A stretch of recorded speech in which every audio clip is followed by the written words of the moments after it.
Hello everyone. Before we start, make sure to like and subscribe to the channel. And leave a comment with where you're from and what time you're watching. That way, YouTube will keep showing you stories just like this one. Now, let's begin. October in Colorado gets cold fast, especially up in the mountains where I'd been living since my divorce finalized earlier that year. I'd moved to Granite Falls after signing the papers in August. 33 and starting fresh seemed less pathetic in a place where nobody knew my history. The town had maybe 4,000 people, tucked between peaks that already had snow on them, and I'd rented a cabin about 20 minutes outside the main strip. That Saturday morning, I'd signed up for a trail cleanup event at Bear Creek Trail, one of those community service things I figured would help me meet people who weren't just the cashier at the grocery store or my landlord. The email from the Parks Department said to meet at 8 in the morning at the main trailhead. Bring work gloves if you had them, and they'd provide trash bags and those grabber stick things. I pulled into the gravel parking area around 7:45, counting maybe 15 cars already there. The volunteers stood in a loose circle near the information board, most of them wearing worn hiking boots and flannel jackets, holding steaming cups from their thermoses. I recognized a few faces from town. The woman who ran the bakery, a couple of guys I'd seen at the hardware store, an older man who walked his German Shepherd past my cabin sometimes. Everyone seemed to already know each other, laughing about something someone's kid had done at the school play, discussing whether we'd get early snow this year. I stood at the edge of the group, pulling my work gloves from my jacket pocket, trying to look busy while actually feeling completely out of place. That's when this guy approached me, probably mid-40s, wearing a bright orange vest like the ones road workers use, carrying a clipboard and giving me this huge, welcoming grin that made his whole face crinkle up. "First time volunteering with us?" he asked, and I nodded, grateful someone was actually talking to me. He introduced himself as Nathan, said he'd been organizing these cleanups for about 2 years, really passionate about keeping the trails beautiful for everyone. He had this way of talking where he'd lean in slightly, like whatever you were saying was the most interesting thing he'd heard all day, and he kept touching my elbow when he'd point out different trail sections on the map he pulled from his clipboard. Nathan explained we'd be split into groups of 4 or 5, each taking a different section of the trail system, and that he'd make sure to put me with some friendly folks since I was new. The weird thing was when the actual Parks Department coordinator showed up, a woman named Carol wearing an official uniform with the Colorado Parks logo, Nathan just kept standing there next to me, still holding his clipboard, still wearing that orange vest that I noticed didn't have any official logos or badges on it. Carol gathered everyone together and started explaining the day's plan, pretty much repeating everything Nathan had already told me, except she divided us into groups of 3, not 4 or 5. She assigned me to work with the bakery owner, Janet, and her husband, Tom, pointing out that we'd be taking the lower loop near the river. Nathan wasn't on her list at all, but he just nodded along like he knew exactly what was happening, then told Carol he'd float between groups to help where needed, and she seemed fine with that, though I caught her giving him this quick look I couldn't quite read. We grabbed our supplies, trash bags, those grabber things, a bucket for any broken glass, and headed out onto the trail, Janet chatting away about how they'd been doing these cleanups since they moved here in 2009, asking me about my cabin, whether I'd survived my first real mountain thunderstorm yet. All this normal, small-town, friendly stuff that was actually starting to make me feel welcome. About an hour into the cleanup, we'd filled 2 bags with the usual stuff. Energy bar wrappers, water bottles, cigarette butts, even a busted camping chair someone had just left behind. Tom was telling this story about finding a whole tent full of empty beer cans last year when Nathan appeared on the trail ahead of us, coming from the direction we were heading, rather than from behind where the other groups were working. He waved us over, said he'd spotted what looked like a major dump site just off the trail, maybe 50 feet through the trees, too much for one person to handle alone. Janet immediately said we should get Carol, that dump sites sometimes had hazardous stuff, but Nathan insisted it was just regular trash, probably from some college kids having a party, nothing dangerous, and he'd already started bagging it up but needed extra hands. Tom checked his watch and mentioned we should probably take our break anyway. Carol had said to meet back at the parking area at 10:30 for water and snacks, and it was already past 10. Nathan jumped on that immediately, his whole face lighting up like Tom had just given him the best idea. "Hey, if you're heading back for break anyway, I can show you a shortcut," he said, looking directly at me even though he was supposedly talking to all three of us. "There's an old service road that cuts straight back to the parking lot. Saves you probably 15 minutes versus going back the way we came. I use it all the time when I'm out here doing my own cleanup work."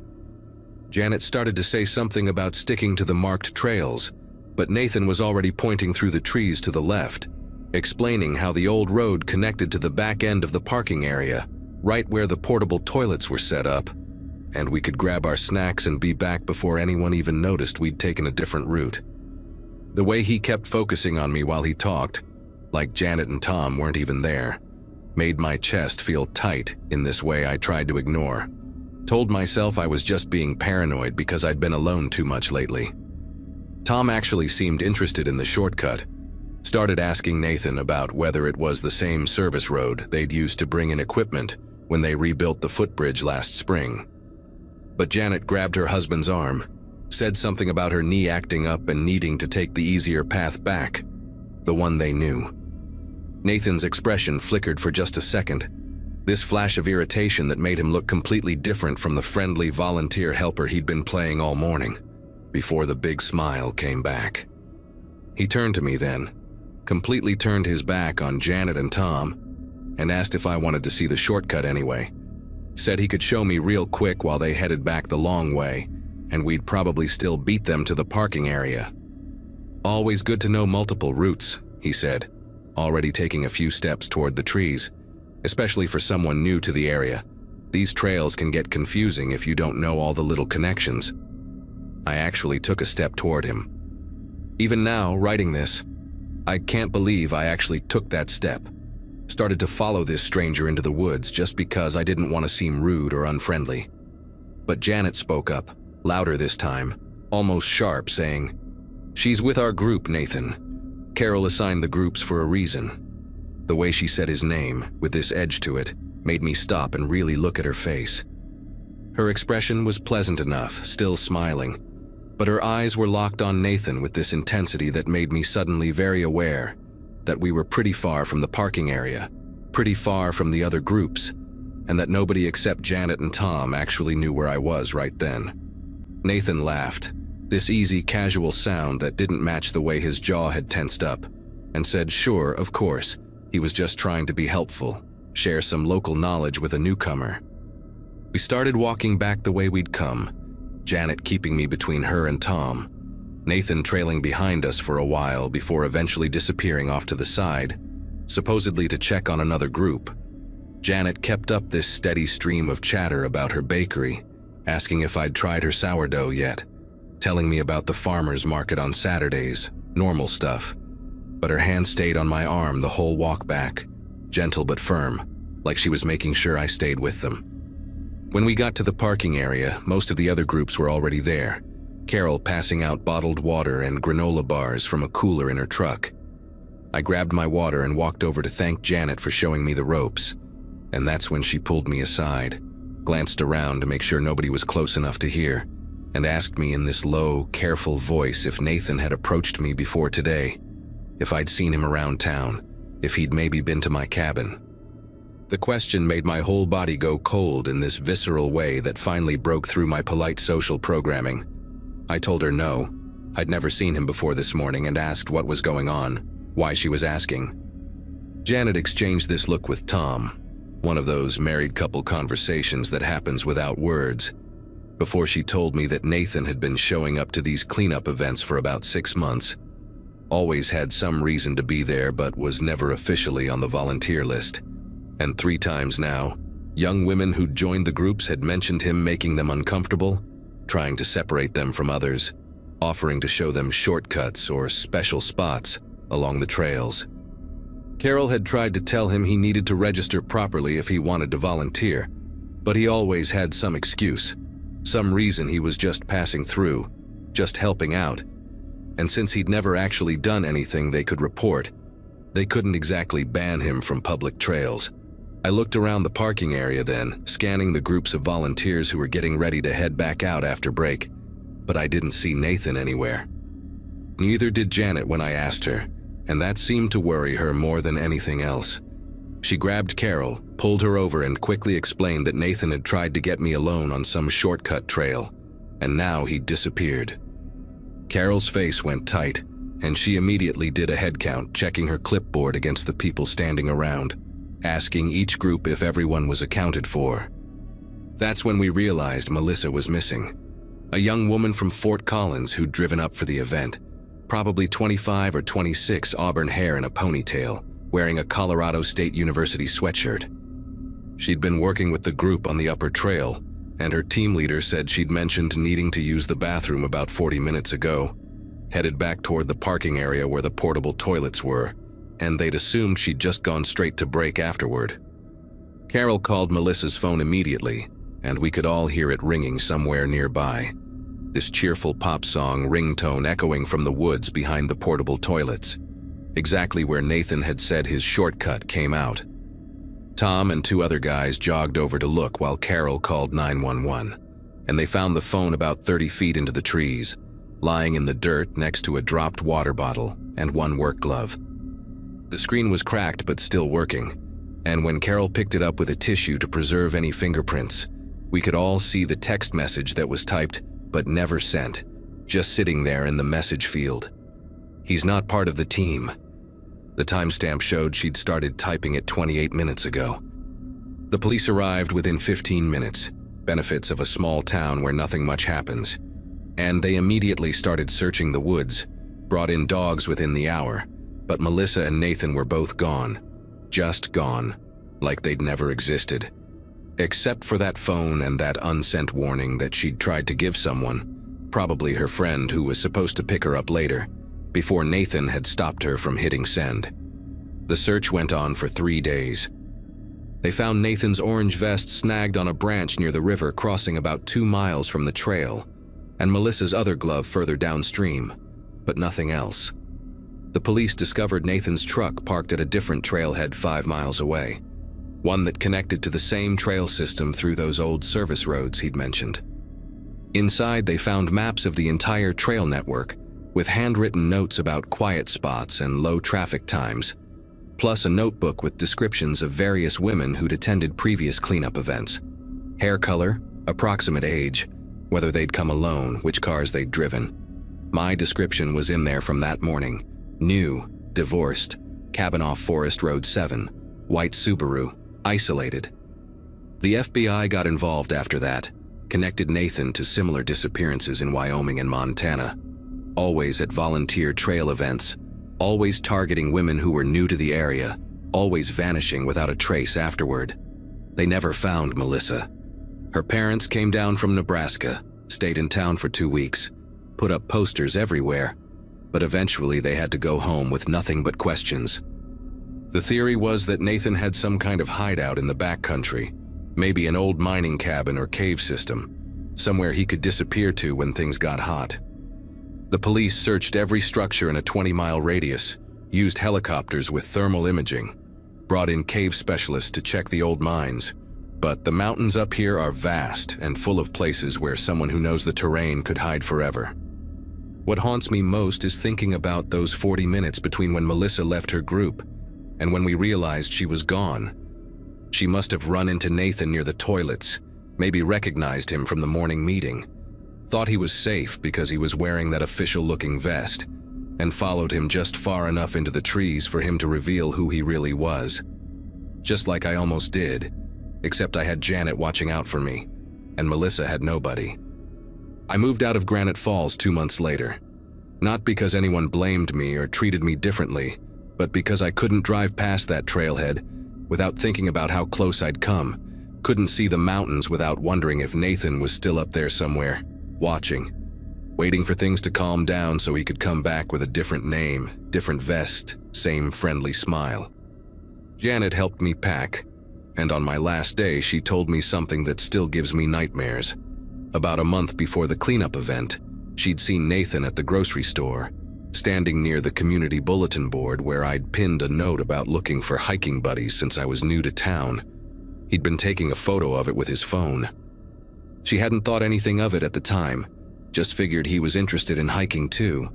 But now she wondered if that's how he'd known to target me, if he'd been planning it for weeks, researching where I lived, when I'd be alone, how isolated my cabin was. The FBI agent I spoke with before leaving said they'd linked Nathan to at least 7 disappearances across 3 states over 4 years. Always the same pattern, always women who were new to the area or visiting. Always at organized outdoor events where he could blend in as a helpful volunteer. They never caught him. Sometimes I check the news from Colorado, Wyoming, Montana, looking for reports of missing hikers. And every time I see one, I wonder if it's him with a new name, new vest, new hunting ground. But what really keeps me awake at night is knowing that I survived purely by chance. Because Janet happened to be protective.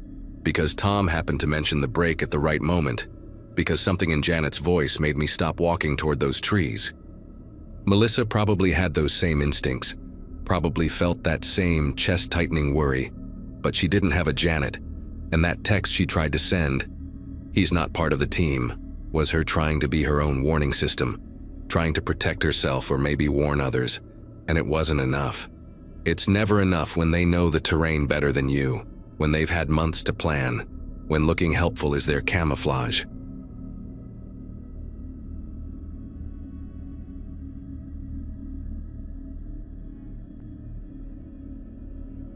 October in our town meant one thing, the annual fall fair that everyone pretended was better than it actually was. I'd been running the ring toss booth for my uncle since I turned 16, and now at 23, I knew every vendor, every security guard, and every inch of that muddy field we called a fairground. That Saturday started like any other, with me hauling stuffed animals from my uncle's van while the morning fog still clung to the grass. The Ferris wheel creaked its familiar protest as workers tested it, and the smell of funnel cake already hung thick in the air, even though we wouldn't open for another 2 hours. I remember joking with Beverly, who ran the cotton candy stand next to us, about how we'd probably see the same faces we saw every year. The Brennan family with their matching flannel shirts, old Harold who'd spend all day at the beer garden, and the groups of teenagers who thought they were too cool to be there but showed up anyway. The afternoon crowd picked up around 2, and that's when I first noticed her.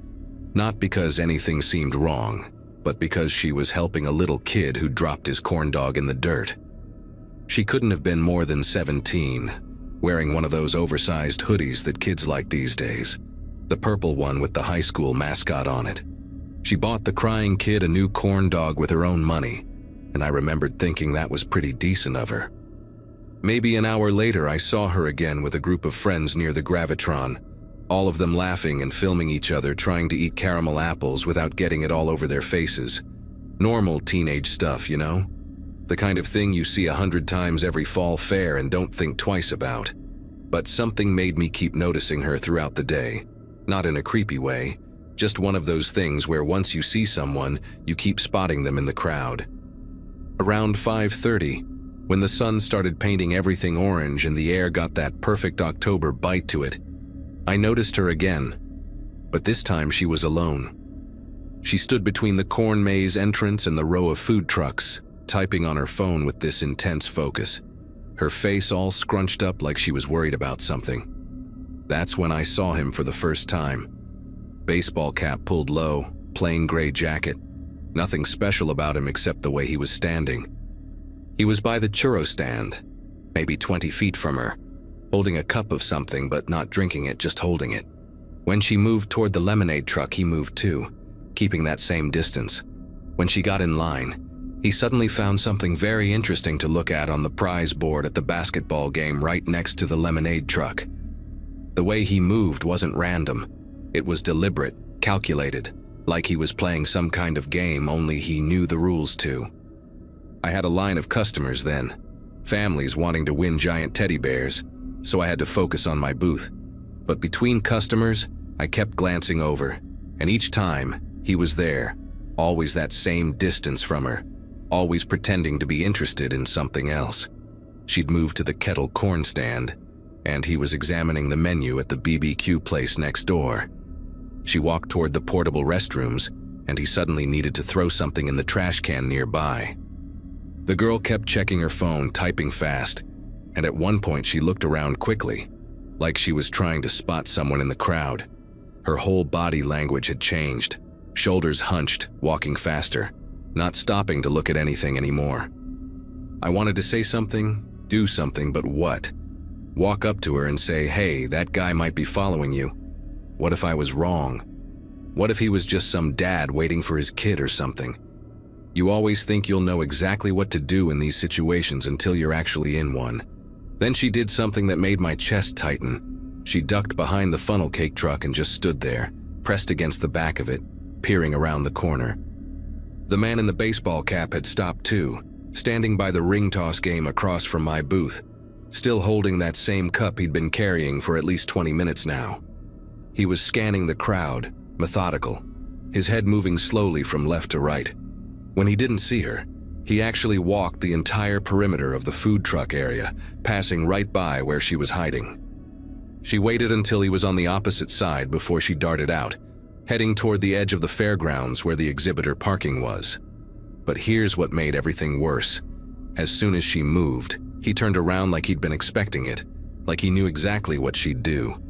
He didn't run after her, didn't even walk fast. He just followed at that same steady pace, confident, like someone who knew exactly where this was heading. I finally couldn't stand it anymore and called out to Larry, our security guy who usually hung around the beer garden. Told him there was something weird going on with some guy following a teenage girl around. Larry, who was probably pushing 70 and moved about as fast as you'd expect, said he'd take a look but had to go break up some argument at the pig races first. By the time I looked back, the girl was already at the far end of the fairgrounds, near where the exhibitor trucks and employee vehicles were parked. The man had picked up his pace now, closing the distance between them. She was practically jogging, her purple hoodie making her easy to track even in the growing shadows between the vehicles. The last clear view I had was her weaving between two livestock trailers, and him following maybe 30 seconds behind. After that, the crowds, the trucks, and the fading light swallowed them both. I kept watching that area, waiting to see her come back, telling myself she probably just found her parents' car or met up with friends. But she never came back through the main area. About 10 minutes passed, and I was getting more anxious by the second. I asked Beverly to watch my booth and started walking toward the parking area myself, but it was chaos over there. Hundreds of cars, trucks with horse trailers, RVs, all crammed into a field with barely any lighting.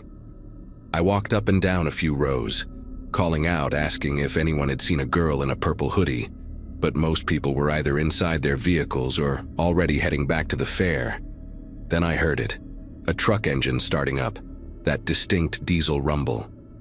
Through the maze of vehicles, I caught a glimpse of a black pickup truck moving without headlights on, navigating between the rows. It was moving slow and careful, like whoever was driving didn't want to draw attention. The weird part was that everyone else had their lights on. It was getting dark enough that you needed them, but this truck crept through the shadows like it was trying to stay invisible.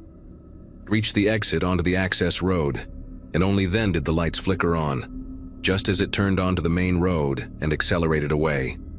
I ran back to find Larry, and this time I wasn't taking no for an answer. Found him by the cotton candy stand, told him we needed to call the real police right now, that I'd seen this girl being followed and now she was gone, and there was this truck that left with no lights on. Larry actually listened this time, maybe because of how panicked I must have looked. He radioed the fair coordinator, and within minutes, we had 2 sheriff's deputies there.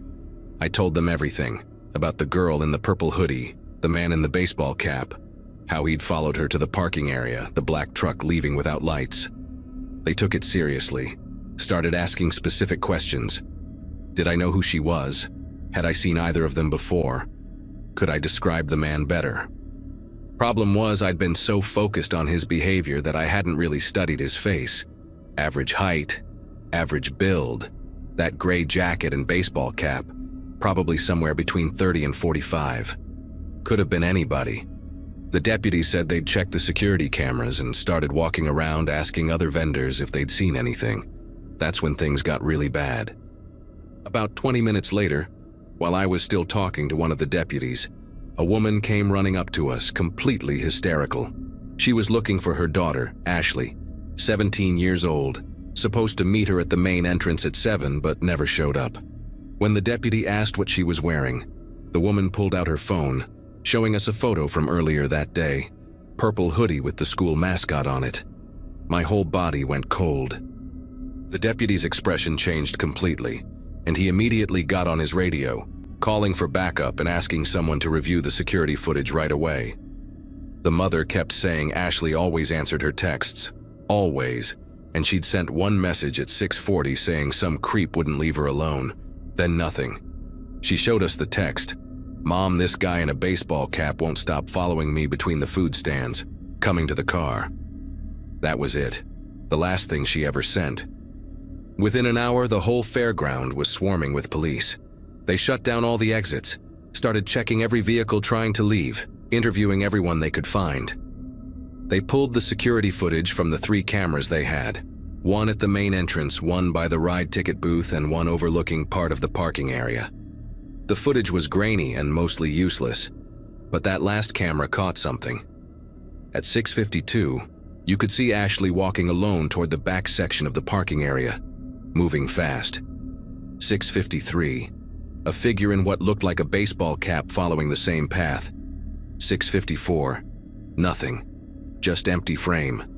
Then at 6:56, a black truck pulling out from that same area, driving slowly with no lights until it hit the access road. They couldn't get a clear shot of the license plate. The angle was wrong and the quality was too poor. But that timestamp matched exactly with when I'd seen that truck leaving. The detective who talked to me later said that 2-minute window between the man following her and the truck leaving. That was everything. Whatever happened, it happened fast. They found her phone the next morning in the parking field, screen cracked, tossed under a livestock trailer about 50 feet from where I'd last seen her. There was blood on the gravel nearby, not much, but enough. The forensics team spent hours going over that whole area, but overnight rain had washed away most of whatever evidence might have been there. The really sick part was that he must have planned it all, knew exactly where the cameras were and weren't, knew the lighting was bad in that section, knew there'd be enough chaos and noise that nobody would hear anything. The police interviewed over 200 people who were at the fair that night. 3 other teenage girls came forward saying they'd noticed a man matching that description, hanging around them earlier in the day, making them uncomfortable enough that they'd stayed in groups. One girl, Kayla, said he'd asked her for directions to the parking area around 4 o'clock, but something about the way he smiled when he asked made her lie and point him toward the opposite end of the fairground. She said his teeth were too white, like those fake veneers people get, and he had this smell like cigarettes covered up with too much cologne. Details that haunt you afterwards, wondering if you could have done something different. They never found Ashley. They never found the truck either, even though the police put out an alert across 3 states. The FBI got involved after a week, connected it to 2 other similar disappearances at county fairs in the past 3 years. Same pattern, teenage girl alone, man in a baseball cap, vehicle leaving the scene right after. They think he scouts the fairs during the day, picks his target, waits for the right moment when they're separated from their group. Patient, methodical, invisible in the crowd of ordinary people just trying to enjoy their day. I quit working at the fair after that. Actually, I quit a lot of things. Moved back in with my parents, started seeing a therapist who says survivor's guilt is common even when you weren't the direct victim. But I can't stop replaying that day, seeing all the moments I could have done something different. Should have left my booth, approached her directly, walked her to security myself, gotten a better look at his face, memorized that truck's license plate. The fair still happens every October, but I don't go. Beverly told me they added more cameras and hired real security guards now, not just retirees looking for extra cash. But Ashley's still missing, and somewhere out there, that man in the baseball cap is probably walking through another crowd, holding another cup he's not drinking, watching.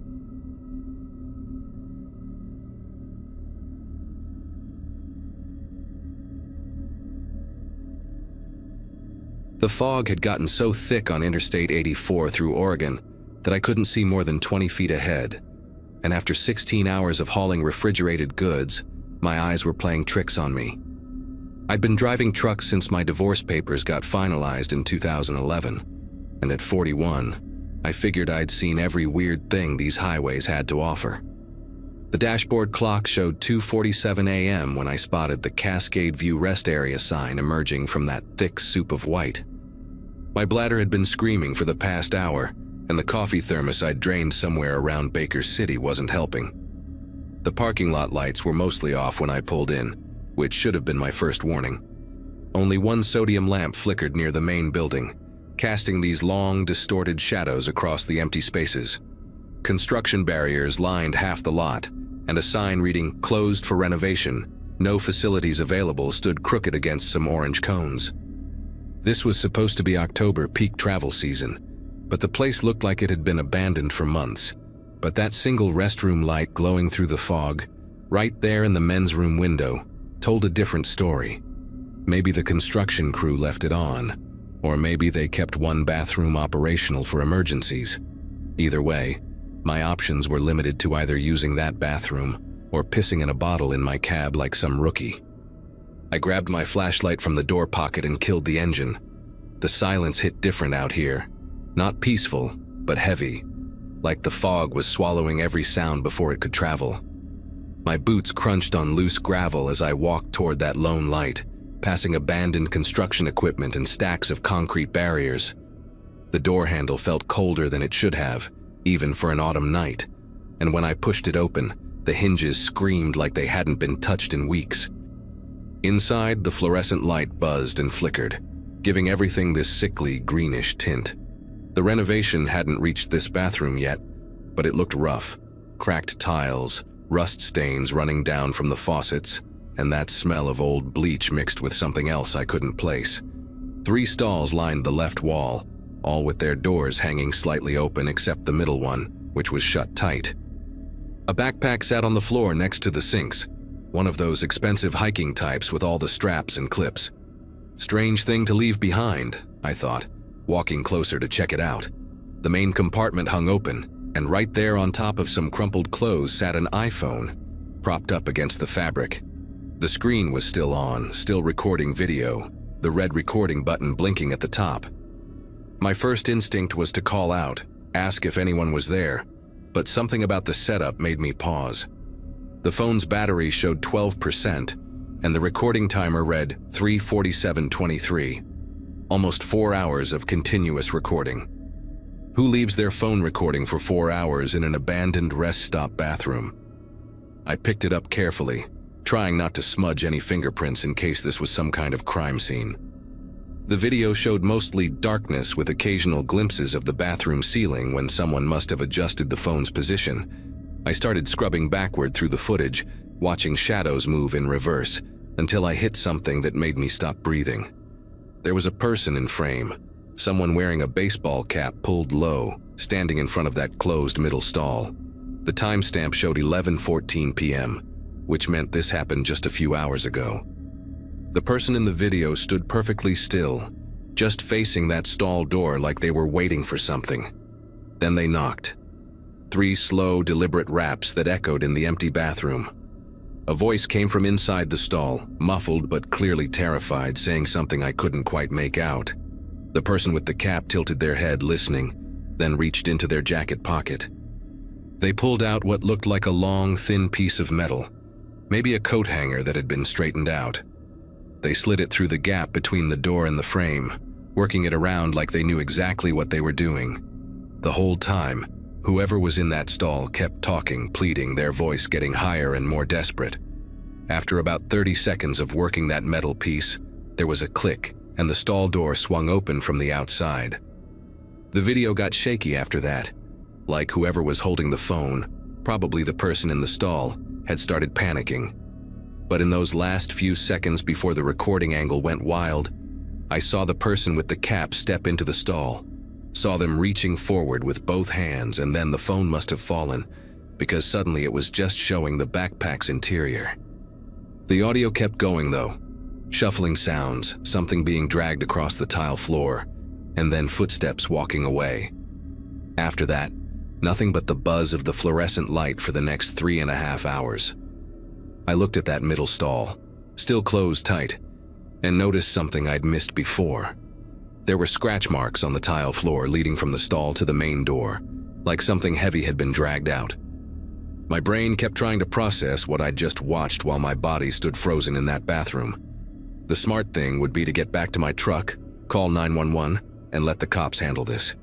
But something made me walk toward that middle stall, maybe the same stupid curiosity that makes people slow down at accident scenes. The door was locked from the inside now, which didn't make sense given what I'd seen in the video. I got down on my knees, angled my flashlight under the gap, and immediately wished I hadn't. There were dark stains on the floor, still wet, and something white that looked like a broken fingernail. But what really got me was the smell coming from under that door. Metallic and thick, the kind that sticks to the back of your throat.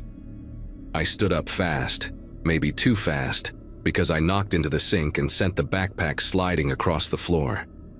That's when I heard it, a phone ringing, but not the iPhone I was holding.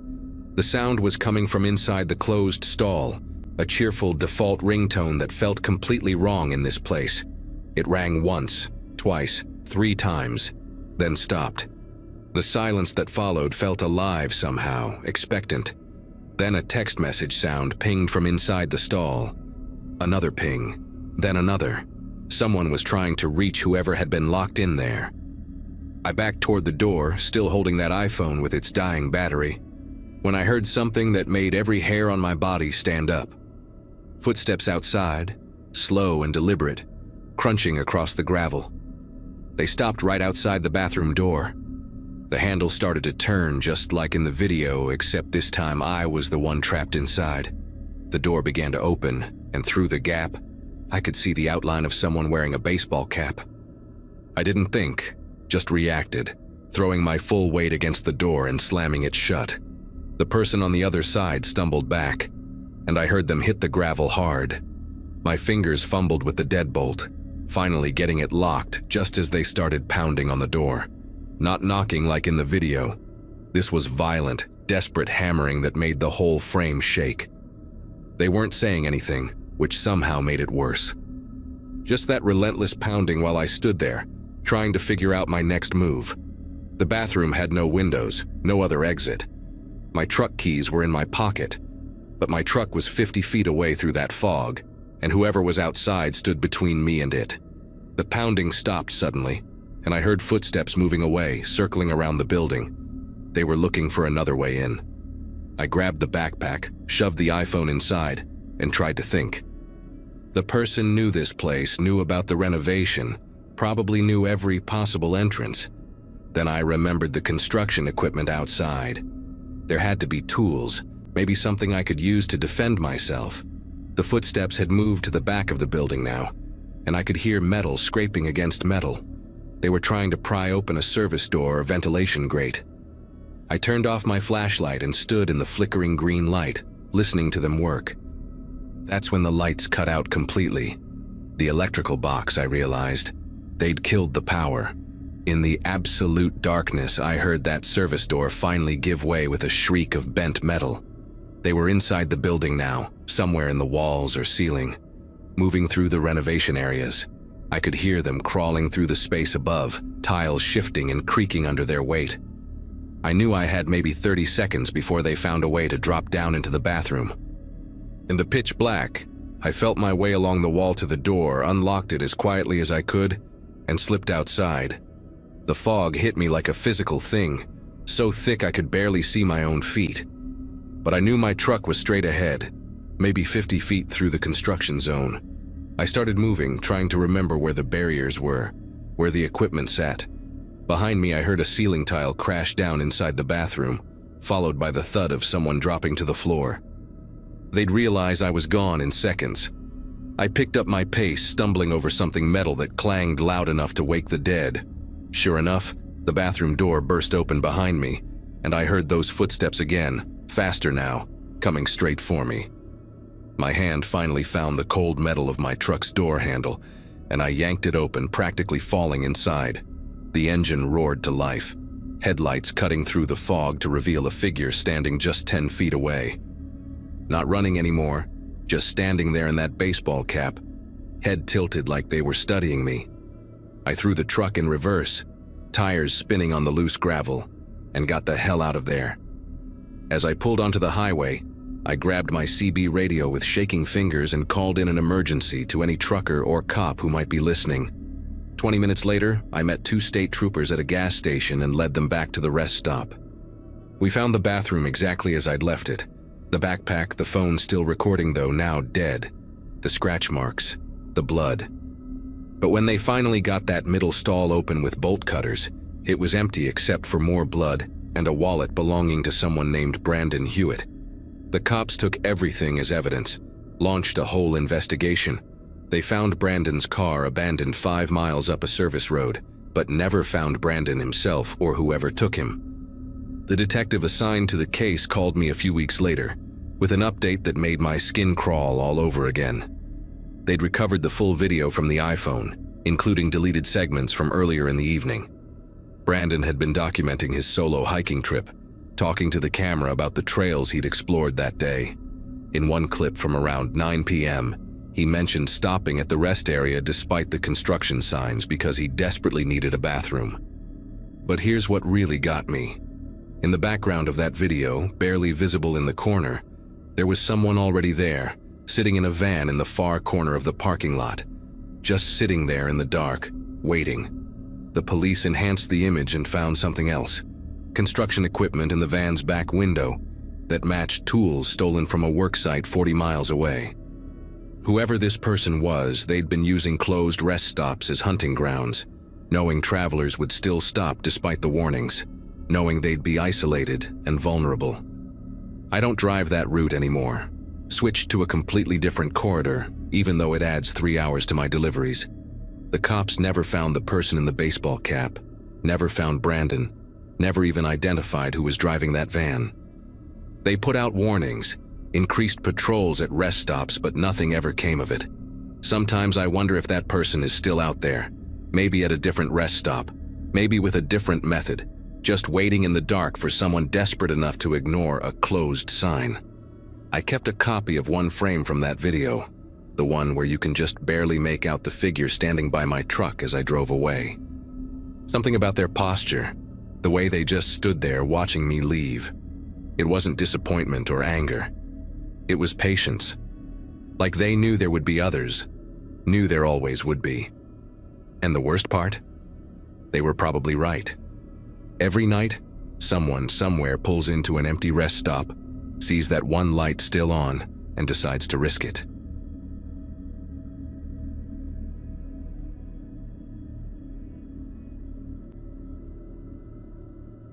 Every small town in Michigan has that one farmer's market where locals sell honey, vegetables, and homemade soap. And ours on Birchwood Road was no different. I'd been managing a coffee shop downtown since graduating with my photography degree, 24, and still trying to figure out if I'd made the right choice. Jenna had been my closest friend since freshman year of high school. She was the one who dragged me into that first photography class, insisting I had an eye for composition even when I couldn't see it myself.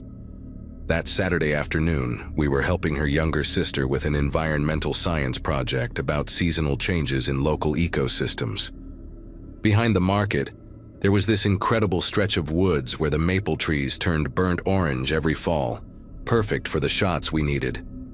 We'd been planning this for weeks, waiting for the leaves to hit that perfect point between green and brown.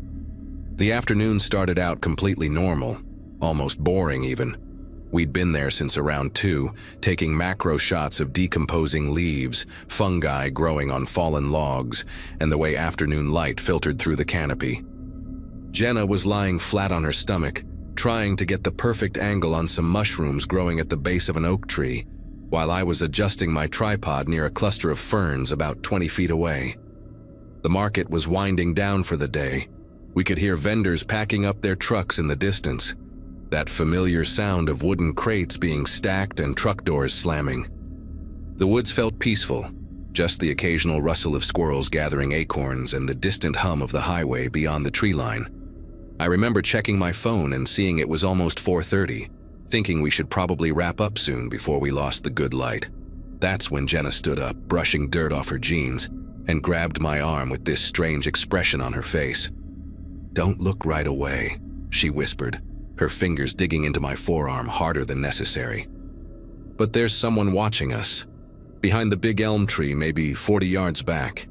Her voice had this forced calm to it, like when you're trying not to scare a child, but I could feel her trembling slightly. I kept fiddling with my camera settings, pretending to review the shots on my LCD screen while slowly angling myself to get a better peripheral view. At first, I thought maybe it was just another photographer or someone from the market taking a walk. But then I saw him. A man in dirty brown work boots and what looked like a canvas jacket, crouched low between two trees, holding something up to his face. The way he was positioned, completely still except for the slight movement of his hands adjusting whatever he was holding, made every nerve in my body start firing warning signals. I forced myself to laugh at something on my camera screen, nudging Jenna like we were just looking at photos together. "Pack up naturally," I said through my smile, keeping my voice light and steady. "We're leaving right now." We started gathering our equipment with deliberate casualness, me collapsing my tripod, Jenna zipping her camera bag, both of us fighting the urge to run. The whole time I kept stealing glances toward where the man was positioned, and that's when I realized what he was holding: binoculars. Heavy, military-style binoculars that he had trained directly on us. The woods suddenly felt different, like all the ambient sounds had dropped away except for our own movements and breathing. Even the vendors at the market seemed impossibly far away now. As we walked back toward the parking area, maintaining that forced normal pace, I heard it. A branch snapping somewhere behind us, closer than where he'd been before.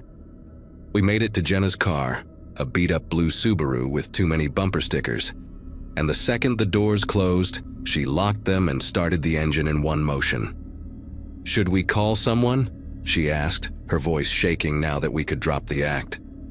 I was already dialing 911, my fingers fumbling with the phone screen. While the phone rang, I kept watching the tree line, and that's when I saw him again. He'd moved to the edge of the woods, just standing there in the shadows between the last row of trees and the gravel lot. The operator answered, and I tried to explain what happened without sounding paranoid.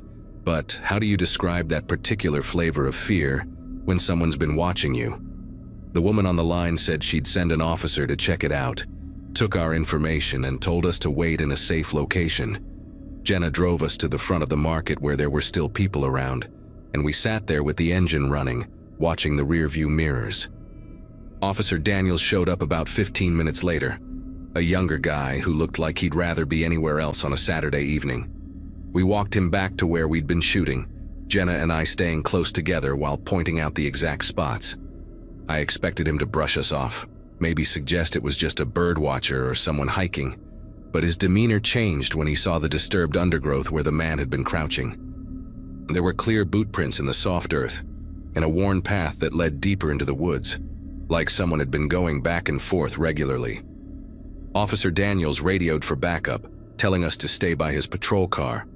Within 20 minutes, there were 3 more officers and a detective named Reeves, a woman with sharp eyes who asked us to describe every detail we could remember. They formed a line and started moving through the woods systematically, their flashlights cutting through the growing dusk. About 200 yards in, one of the officers called out, and everyone converged on a small clearing hidden behind a thick cluster of evergreens. Jenna and I couldn't see much from where we waited, but we watched Detective Reeves emerge from the tree line, her face grim, speaking rapidly into her radio. She called for crime scene techs and more units, using codes I didn't understand, but that made Officer Daniels, who'd stayed with us, go pale. "We need you both to come to the station," Reeves said when she reached us, her tone professional but urgent. "We've found something significant." During the ride there, she wouldn't tell us what they'd discovered, but I could see her jaw clenching and unclenching in the driver's seat. At the station, they separated Jenna and me into different rooms, where I spent 3 hours going over every second of our encounter with different detectives, describing the man's clothing, his approximate height and build, the exact timeline of events. It wasn't until Detective Reeves came back around 9 that night, that I learned what they'd found. She sat across from me with a folder of photographs, her expression careful and controlled. "We discovered a campsite," she said, spreading out pictures of a small tent covered with camouflage netting, nearly invisible unless you knew where to look, along with several cell phones, wallets, and driver's licenses.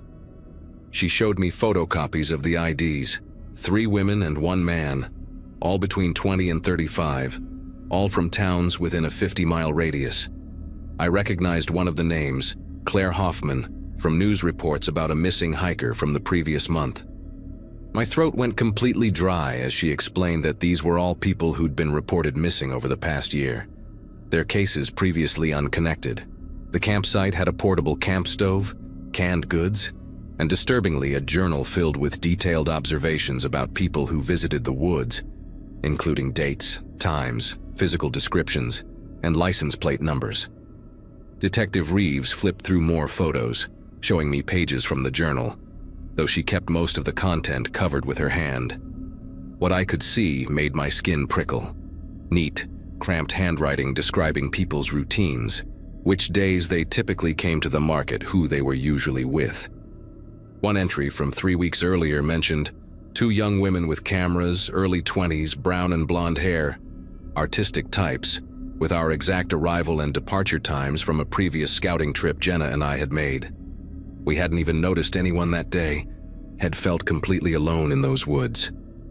The detective explained they'd found evidence suggesting the man had been living out there for at least 6 months, maybe longer, moving his camp periodically but always staying within the same half-mile radius. The most disturbing part was a plastic storage container buried near the tent, wrapped in garbage bags, that contained personal items clearly taken from different people. A distinctive turquoise ring, a medical alert bracelet, a wallet with the cash removed but all the cards and photos still inside. They kept us at the station until almost midnight, going through missing persons files, asking if we recognized any other names or faces. Jenna's parents came to pick her up around 11, but I drove myself home, taking the longest route possible to avoid passing anywhere near Birchwood Road. The detective said they'd launched a massive search for the man, that they had his DNA from items in the camp, his fingerprints from the journal, but somehow he'd vanished completely by the time they'd started looking. They theorized he'd been somewhere nearby, watching the entire police response, and had simply melted away into the network of woods that stretched for miles beyond the market. What haunts me most is that final detail Reeves mentioned almost offhandedly. In the journal's most recent entry, dated that very morning, he'd written about planning to make contact with his next subjects, that he was tired of just watching, that today felt like the right time to introduce himself properly. The search went on for 3 weeks. They brought in dogs, helicopters with thermal imaging, even volunteer search teams from surrounding counties, but they never found him. The farmers' market shut down temporarily while they combed every inch of those woods, and when it reopened a month later, they'd cleared a 100-foot buffer between the market and the tree line, installed motion sensor lights, security cameras, the works. Detective Reeves called me about 2 months after everything happened to tell me they'd connected the items in the tent to 4 missing persons cases, but they still had no idea who the man was, no matches in any database, no missing person report that fit his description. The truly unsettling part was that when they analyzed the journal more thoroughly, they found he'd been documenting visitors to those woods for at least 2 years. Hundreds of entries about different people, their habits, their vulnerabilities, notes about who came alone, who seemed distracted, who would be easy to approach. They arrested someone about 8 months later, a drifter they picked up 3 states over who matched our description, but it wasn't him. Jenna was so sure at first, but when we went to identify him through the one-way glass, we both knew immediately it was wrong. The eyes were different, the way he held himself, everything. The real guy, the one from the woods, had this stillness about him, like a spider waiting in its web, perfectly patient. This wasn't him. The case went cold after that, though Detective Reeves assured us they'd keep it open indefinitely. Jenna moved away the following year, said she couldn't drive past that market without feeling sick. I still live here, still manage the same coffee shop, but I've never gone back to those woods. Sometimes customers mention hiking back there, taking their kids to pick wild blackberries in the summer. And I want to grab them, tell them what we found, warn them about what might still be out there. But I don't. I just suggest other places they might enjoy more.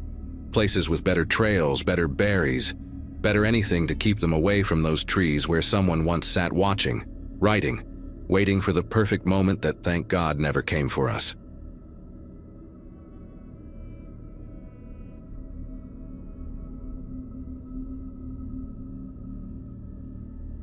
The morning air had that November bite that makes you pull your jacket tighter, and I remember checking my watch, 5:45, as Duke pulled me toward the park entrance. I'd been walking that same route through Riverside Park for maybe 6 years, ever since my divorce papers got finalized and I moved into the townhouse on Walnut Drive.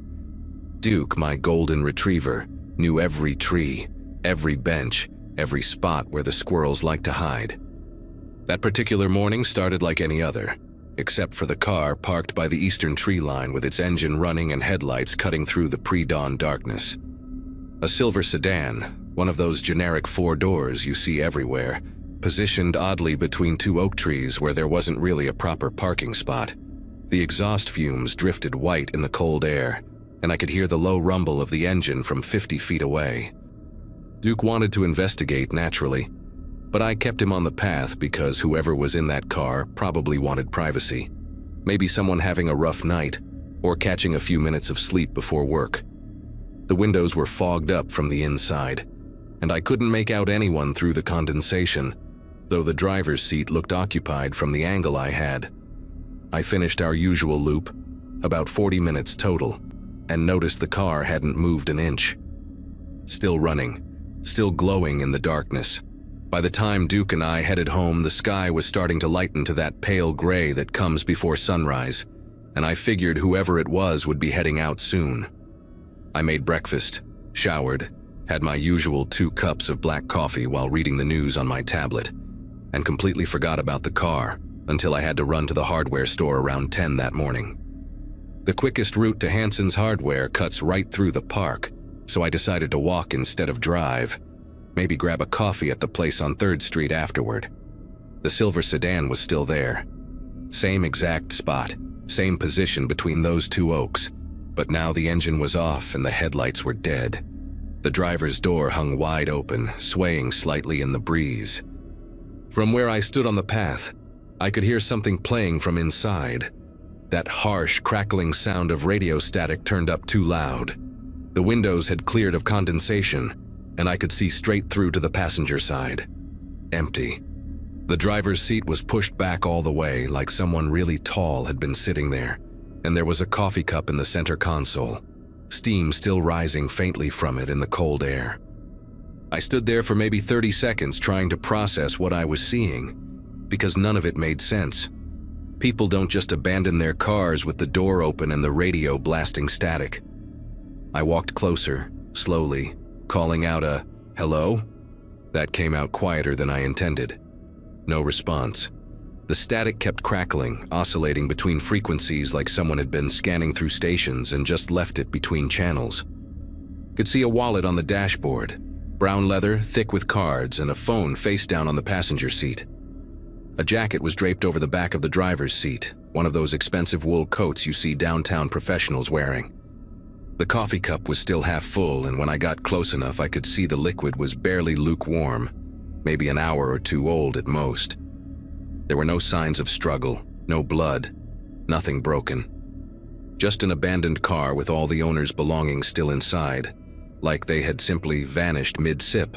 I pulled out my phone and called 911, explaining the situation to the dispatcher, who seemed more concerned when I mentioned the personal items left behind. 2 patrol cars showed up within 15 minutes, and I watched from a nearby bench as the officers examined the scene. They ran the plates, tried the phone, it was locked, and carefully bagged the wallet. One officer, a younger guy with a notebook out, came over to ask me questions. When exactly had I first seen the car? Was anyone else around? Did I touch anything? I told him everything about my morning walk, how the car had been running for hours with someone possibly inside, and how I'd found it like this on my way to the hardware store. He wrote it all down, occasionally glancing back at his partner who was on the radio, probably running the owner's information from the registration. The officer's partner, an older woman with sergeant stripes, walked over with a concerned expression that made my chest tighten. She asked me to describe again exactly what I'd seen that morning, specifically about whether I was certain someone had been in the driver's seat. I explained about the fogged windows, the angle of my view, how I couldn't be completely sure but it looked occupied. She nodded slowly, then told me the car belonged to a Jason Whitmore, age 41, an insurance adjuster from Fairview Heights about 20 minutes away. His wife had called him in missing when he didn't come home from what was supposed to be a quick evening drive to clear his head. That was yesterday evening, which meant the car had been running in that spot for over 12 hours, maybe more, before I first saw it. The timeline made even less sense now. Why would someone sit in an idling car all night, then disappear right when the park started getting foot traffic? They brought in a K9 unit around noon, a German Shepherd named Rex, who immediately picked up a scent from the driver's seat. The dog led his handler straight from the car toward the tree line, nose to the ground, tail rigid with focus. About 30 yards into the woods, Rex stopped at a fallen log and started circling, whining in that way police dogs do when they've found something significant but confusing. The handler called for the sergeant, and they spent several minutes examining the area. I couldn't see what they were looking at from where they had me wait, but I heard one officer radio for additional units and mention something about unusual ground disturbance. They started stringing up yellow tape between the trees, expanding the perimeter, and that's when they told me I needed to leave the scene but to stay available for follow-up questions. I gave them my contact information and walked home the long way, avoiding the park entirely, my mind racing through possibilities. The local news picked up the story by evening. Local man vanishes from park, investigation ongoing. But they had even less information than I did. I couldn't stop thinking about that coffee cup still steaming in the cold. Jason Whitmore had been sitting in that car, drinking coffee, probably listening to the radio, and then just... what? Got out and walked into the woods? But why leave everything behind? Why leave the door open and the radio playing? I learned from the news report that he had no history of mental illness, no financial troubles, no reason to disappear. His wife described him as a devoted father of two, steady and predictable, the kind of man who called if he was going to be 10 minutes late. The reporters interviewed a few people at the park, including Mrs. Grayson, who walked her poodles there every morning, and she mentioned seeing the car too, said she'd noticed it because the headlights were so bright they hurt her eyes when she passed. 3 days passed before the police called me back. Detective Angela Foster wanted to meet in person, said she had some follow-up questions about what I'd observed. We met at the station, in one of those small rooms with uncomfortable plastic chairs and fluorescent lights that hum just loud enough to be annoying. She pulled out a file thick with papers and photographs and asked me to look at something. The photos showed the area where the dog had stopped, that fallen log and the ground around it. In one picture, I could see what looked like drag marks in the dirt, leading from the log deeper into the woods. Another photo showed Jason Whitmore's shoe, a brown Oxford, found about 50 yards from where the dog lost the scent. Just one shoe, the left one, laces still tied. Foster asked if I'd seen anyone else that morning, any other cars, anyone on foot near the woods. I hadn't, and I told her so, but then I remembered something that seemed insignificant at the time. There had been a maintenance van in the park parking lot when I'd arrived that morning, one of those white vans with no windows in the back and a ladder on top. I'd noticed it because it was parked crooked, taking up 2 spaces, and it had mud splattered all up the back doors even though it hadn't rained in over a week. The detective's expression changed when I mentioned this, and she asked me to describe everything I could remember about the van. I couldn't recall any company name or logo, just that it was white, dirty, and had that ladder. She wrote everything down, then showed me another photograph. This one was from a traffic camera on Riverside Drive, time-stamped at 4:17 that morning. A white van, no visible plates, turning into the park entrance. 23 minutes before I arrived for my walk. Foster explained they'd found similar tire tracks near where Jason's shoe was discovered, and they were trying to trace all white vans registered in the county, but without plates or distinguishing marks, it was slow going. Detective Foster then told me something that made my whole body go cold. They'd found evidence of at least 3 other similar incidents in parks across the state over the past 8 months. Same pattern every time. A car found running or recently abandoned, personal items left behind, the owner vanished without a trace. 2 of the cases had similar tire tracks nearby, possibly from the same or similar vehicle. The victims had nothing in common, different ages, genders, professions, cities. The only connection was that they'd all been alone in isolated areas during early morning or late evening hours. She said they were working with state police now, treating it as a possible serial abduction case. They'd analyzed Jason's coffee cup and found traces of something unusual. Not a drug exactly, but a compound that could cause disorientation and muscle weakness if inhaled in concentrated amounts. The theory was that someone had been watching these people, waiting for them to be alone and vulnerable, then somehow introducing this substance into their vehicles, maybe through the ventilation system, while they sat there unaware. The investigation went on for weeks, but they never found Jason Whitmore or the white van. His family held a memorial service after 3 months with no leads, no body, no answers. I stopped walking in the park after that, started driving to a gym across town instead. Every time I see a white van now, especially those without windows, my heart races, and I find myself checking the plates, looking for mud on the doors, watching to see where it goes. Detective Foster called me one last time about 6 months after Jason disappeared to tell me they'd connected 2 more cases to the pattern, but still had no solid leads. She thanked me for my help and said they'd be in touch if anything developed. That was 2 years ago now, and I still think about that morning sometimes, about the coffee steam rising in the cold air, about how Jason Whitmore was just trying to clear his head with a drive and ended up becoming another unsolved case. The park reopened after a few months, and people walked their dogs there like nothing happened, but I know some of them remember, especially the early morning regulars who now walk in groups, never alone, always watching the tree line and checking the parking lot for white vans that don't belong.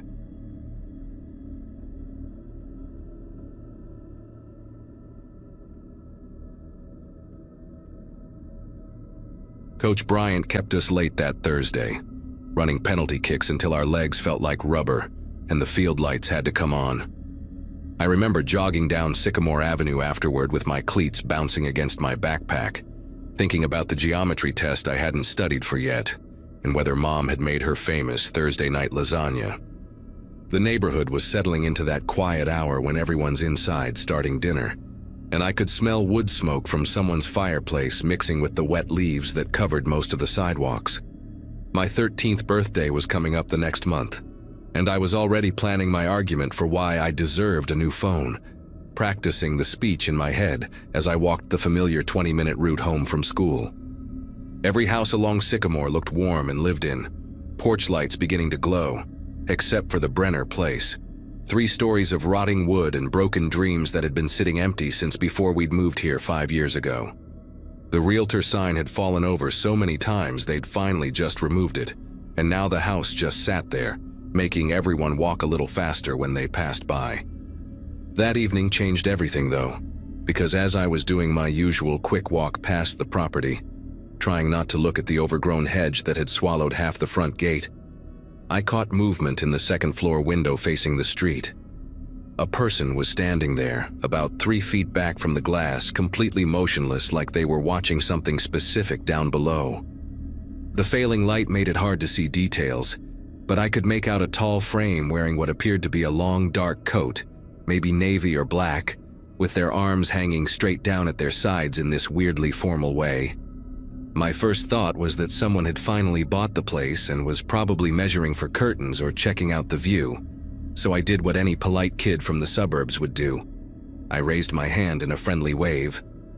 The figure didn't acknowledge me at all, didn't even shift their weight or turn their head slightly, just continued that perfect stillness that made my neck prickle for reasons I couldn't explain. Friday's practice ended at the same time. and I found myself oddly anxious as I approached the Brenner house on my walk home. Part of me expected to see a moving truck or some sign of life, maybe contractors' vehicles or a dumpster for renovation debris, anything that would explain yesterday's visitor. But the place looked exactly the same. Dead grass, paint curling off the siding like old scabs, and that rusty mailbox with its door hanging open at a broken angle. I slowed down as I got closer, pretending to adjust my backpack straps while really scanning the windows for any sign of movement. The late afternoon sun hit the glass at a different angle than the day before, and I could see straight through most of the first floor. Nothing but empty rooms and what looked like water stains spreading across the ceiling. Then my eyes traveled up to that second floor window, and there they were again. Same exact spot, same dark coat, same unnaturally rigid posture. This time I stopped completely, standing right there on the sidewalk to get a better look, and I noticed something that made my throat go dry. The person's hands were perfectly aligned with the seams of their coat, fingers pointing straight down like a soldier at attention, but their head was tilted at this subtle angle that suggested they were looking directly at me. I stood there for maybe 10 seconds that felt like 10 minutes, having this bizarre staring contest with someone whose face I couldn't quite make out, before my courage cracked and I practically jogged the rest of the way home. The logical part of my brain kept trying to rationalize it. Maybe it was a security guard checking on the property, or someone from the bank that probably owned it doing inspections. But security guards move around. They check different rooms. They don't stand in the exact same position in the exact same window at the exact same time 2 days in a row. That night at dinner, I pushed my food around my plate while Mom talked about her day at the dental office where she worked, and Dad scrolled through his phone reading news articles out loud, and I kept almost saying something about the Brenner house but couldn't figure out how to explain it without sounding like a paranoid kid. Finally, when Mom asked why I wasn't eating much, I just said practice had been really tough and excused myself to do homework, even though I spent most of the time looking up the Brenner house online, finding nothing except a few old real estate listings from 2012 with photos that showed empty rooms and descriptions about great potential and perfect for renovation. The weekend gave me a break from walking past the house, but I couldn't stop thinking about that figure in the window. Saturday morning, while Mom drove me to my friend Kevin's house, I made her take Sycamore Avenue instead of our usual route, claiming there was construction on Oakwood Drive. As we passed the Brenner place, I pressed my face against the car window trying to see up to the second floor, but the angle was wrong, and the sun's glare made it impossible to tell if anyone was there. Mom didn't even glance at the house, just kept talking about how she'd run into Kevin's mother at the grocery store, and how they were thinking of putting in a pool next summer.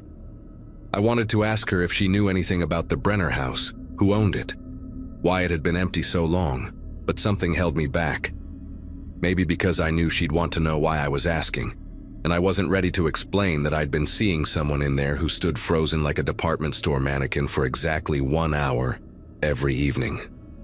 Monday came too fast, and as I sat through practice, I kept checking the sky, watching the sun sink lower, calculating whether I could convince someone's parent to give me a ride home instead of walking.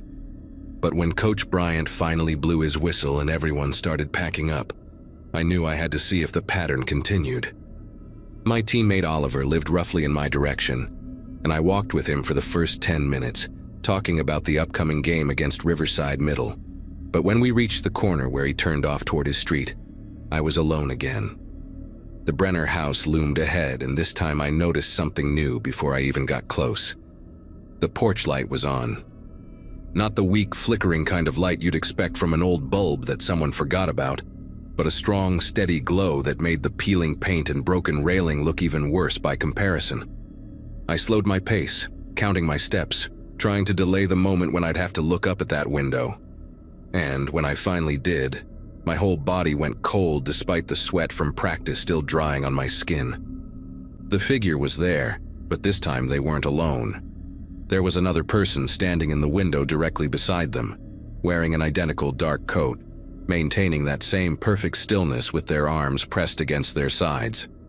2 of them now, both facing the street, both positioned exactly 3 feet from the glass, their heads tilted at precisely the same angle like they'd been arranged by someone obsessive about symmetry.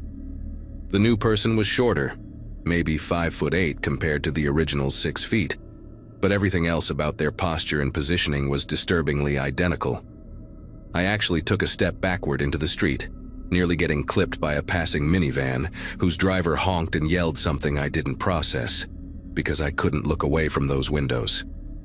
The worst part was that even with the porch light illuminating more of the house's facade, I still couldn't make out their faces, just dark shapes where features should be, like someone had taken an eraser to their heads and left only shadows. My brain scrambled for explanations. Mannequins, cardboard cutouts, some kind of weird art installation. But deep down I knew these were real people because I could see the subtle rise and fall of their chests, barely perceptible, but definitely there, proving they were breathing, alive, waiting. I ran the rest of the way home, my backpack slamming against my spine with each stride, and burst through our front door so hard that Mom dropped her coffee mug in the kitchen. She rushed over asking what was wrong, if someone had chased me, if I was hurt, and I just stood there panting, trying to figure out how to explain what I'd seen without sounding completely insane. Finally, I told her everything. The figure in the window, how they appeared every day at the same time, and now there were 2 of them, just standing there watching the street. Mom's face went through several expressions, from concern to confusion, to something that looked almost like recognition, and she made me sit down at the kitchen table while she called Dad to come home from his office early. While we waited, she kept asking me specific questions. Was I sure they were real people? Had they ever tried to communicate with me? Had I seen them anywhere else? And her voice had this careful quality, like she was trying not to scare me more than I already was. Dad arrived within 20 minutes, still wearing his work clothes but with worry lines creasing his forehead. And Mom repeated everything I'd told her while I sat there nodding and adding details when she missed something. They exchanged these meaningful looks that parents do when they think kids aren't paying attention. And then Dad said we were all going to take a drive to the Brenner house right now, together, to see what was going on. The sun had already set by then, and as we pulled up to the curb across from the house, the porch light was still glowing strong, casting weird shadows through the overgrown bushes. Dad told us to stay in the car while he walked up to the front door, and I watched him climb those creaky steps, his silhouette brave against that harsh light, before he knocked 3 times on the door that I was certain nobody would answer. He waited maybe 30 seconds, knocked again louder, then walked around the side of the house with his phone flashlight on, disappearing from view while Mom reached back to squeeze my shoulder. When he came back 5 minutes later, his face was pale and he was already dialing someone on his phone, speaking in a low, urgent voice to whoever answered about needing a patrol car at the Brenner house immediately. While we waited for the police, Dad got back in the car and locked all the doors, which he never did in our neighborhood, and told us that the back door had been forced open recently. The wood splintered around the lock. He'd looked through the windows with his flashlight and seen sleeping bags, food wrappers, and bottles scattered across the floor of what used to be the living room, clear signs that people had been staying there. The police arrived in 2 squad cars, and we watched from our car as 4 officers entered the house with their flashlights sweeping through the darkness, their radios crackling with static and coded messages I couldn't understand. They were inside for what felt like forever but was probably only 15 minutes, and when they came out, they were escorting 3 people, 2 men and a woman, all wearing those long dark coats I'd been seeing in the window, their faces gaunt and expressionless as they were guided into the patrol cars. One of the officers, a woman with sergeant stripes, came over to talk to my parents, explaining that these were homeless individuals who'd been squatting in the abandoned property, and from what they could tell, they'd been watching the neighborhood kids walking home from school, timing their routines, though she couldn't say exactly why. The sergeant mentioned something that still gives me chills when I think about it. They'd found notebooks in the house filled with detailed schedules of when kids passed by, physical descriptions, which houses they entered, even notes about which ones walked alone versus in groups. The 3 people weren't talking much, she said, but they seemed to be part of some group that believed watching children during what they called transition hours would reveal something important, though what exactly remained unclear. They'd been living in the house for about 2 weeks, taking turns standing in that window during the after-school hours, maintaining their strange vigil with a dedication that bordered on religious devotion. The woman they arrested had told one officer that they were documenting patterns, but wouldn't elaborate on what that meant or what they planned to do with the information. Mom pulled me closer as the sergeant talked, and I could feel her trembling slightly, probably thinking the same thing I was, that I'd been walking past those watching eyes every single day, becoming part of their bizarre documentation without knowing it. The police said they'd be increasing patrols in the area, and that the city would finally be boarding up the Brenner house properly, with proper locks and security measures to prevent anyone else from getting in. For weeks after that night, Mom drove me to and from practice, making excuses about errands she needed to run anyway, though we both knew the real reason. The Brenner house got boarded up as promised, thick plywood covering every window and door, with bright orange "No Trespassing" signs posted all around the property, and eventually the city put up a chain-link fence around the entire lot. I never found out what happened to those 3 people, whether they went to jail, got psychiatric help, or just moved on to watch children from some other abandoned house in another neighborhood. Sometimes I still think about them standing in that window, perfectly still, counting us as we passed like we were birds migrating south or cars on a highway, trying to divine some meaning from our daily routines that the rest of us couldn't see. The house was finally demolished the following spring, and now there's just an empty lot there with tall grass and wildflowers, though I still walk on the opposite side of the street when I pass by, unable to shake the memory of those dark silhouettes arranged so precisely in the window, watching and waiting for reasons I'll probably never understand.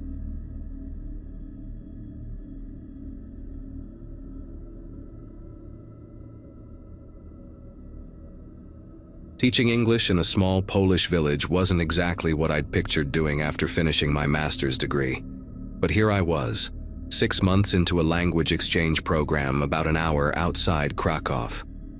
The village had maybe 2,000 people, most of them elderly farmers or young families who commuted to the city for work. That Monday evening in November started like every other weekday, conjugating verbs with bored teenagers, stopping at the only restaurant that served food past 7 for some potato and cheese pierogi, then heading to my landlady's house to pick up Buddy. Pani Nowak had broken her hip 2 weeks earlier, and since her daughter lived 3 hours away in Warsaw, I'd volunteered to walk her golden retriever twice a day. Buddy was this gorgeous, calm dog who never pulled on the leash and always waited patiently while I fumbled with my keys in the dark. The arrangement gave me something to do besides scroll through social media in my tiny apartment, and honestly, having a dog around again made the whole foreign experience less lonely. My usual route with Buddy took us through the newer part of the village, past identical brick houses built in the 80s, but that night he had other plans.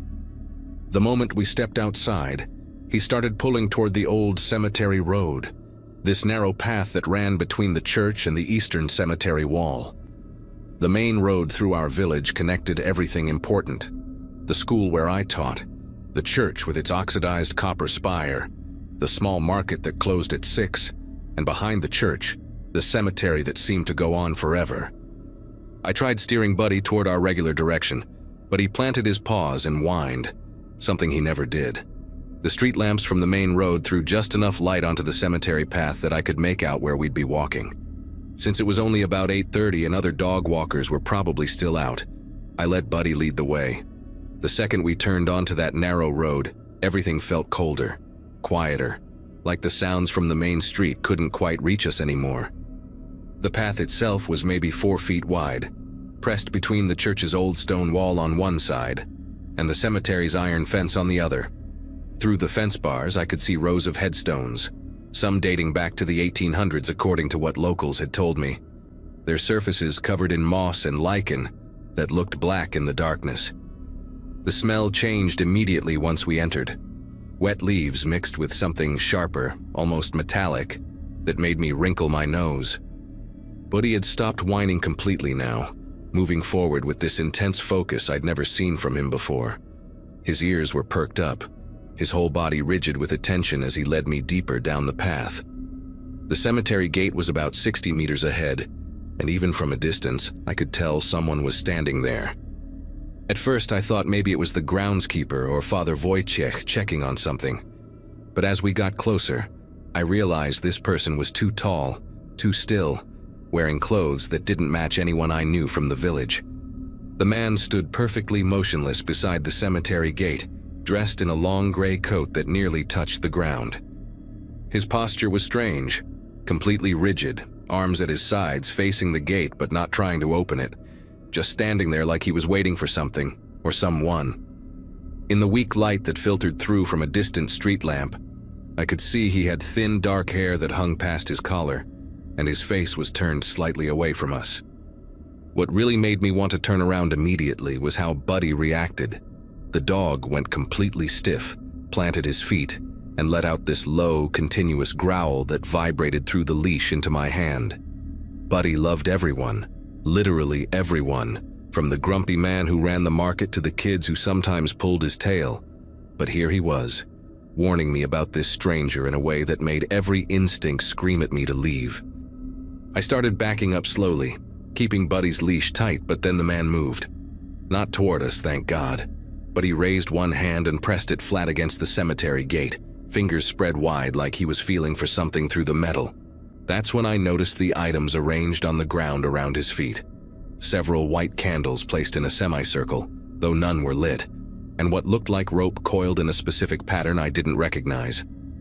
A dark canvas bag sat open beside him, and I could see tools inside. Definitely a small shovel, some kind of pry bar, and other things I couldn't identify in the dim light. The whole setup looked deliberate, ritualistic even, like he was preparing for something that required specific steps and equipment.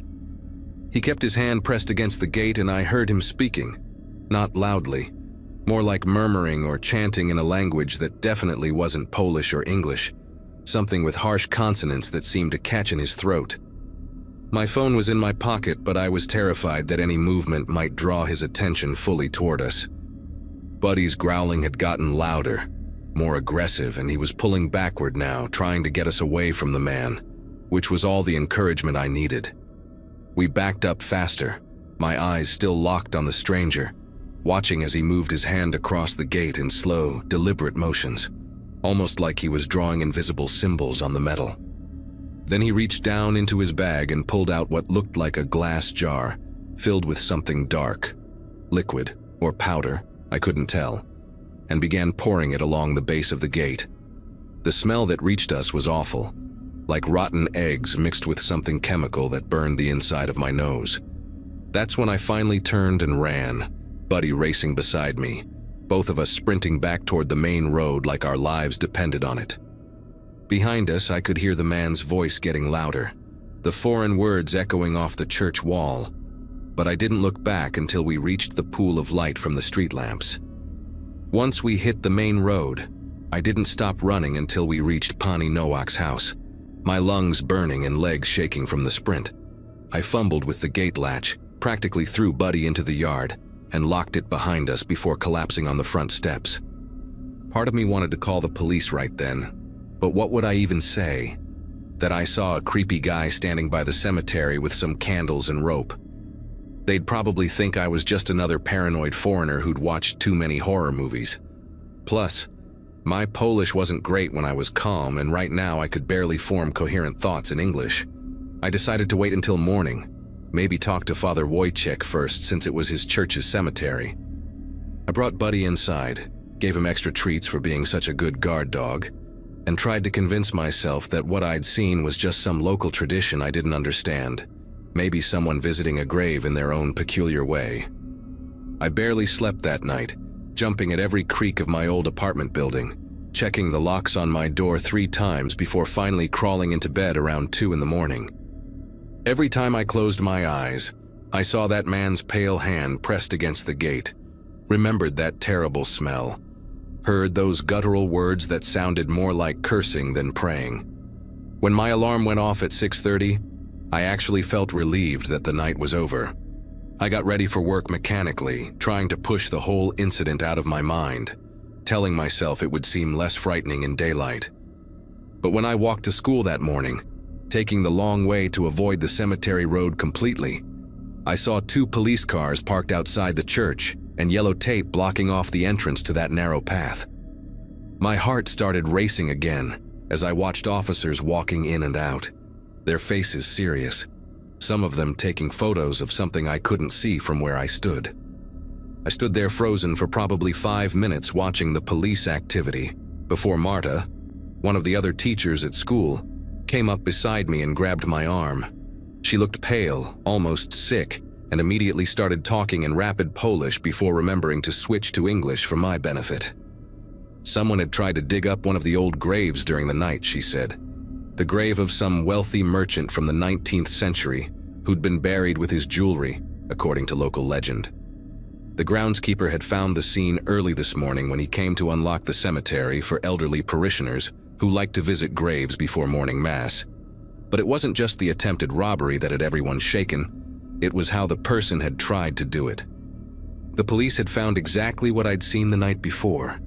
Melted candles arranged in a perfect semicircle, rope tied in intricate knots around the iron fence posts, and strange symbols drawn on the gate with what turned out to be a mixture of sulfur and coal dust. The worst part, Marta whispered while glancing around nervously, was what they found inside the partially dug grave. The coffin had been pried open just enough to reach inside, but whoever did it hadn't taken anything. Instead, they'd left something behind. She wouldn't tell me exactly what, just shook her head and muttered something about old superstitions and things better left buried. The police were calling in specialists from Krakow, she said, people who dealt with cases involving what she called unusual circumstances. I wanted to tell her about what I'd seen, about the man in the gray coat, but my throat felt tight and the words wouldn't come. She must have noticed something in my expression because she squeezed my arm harder and asked if I was feeling all right. If I'd heard anything strange last night since my apartment was only a few blocks away.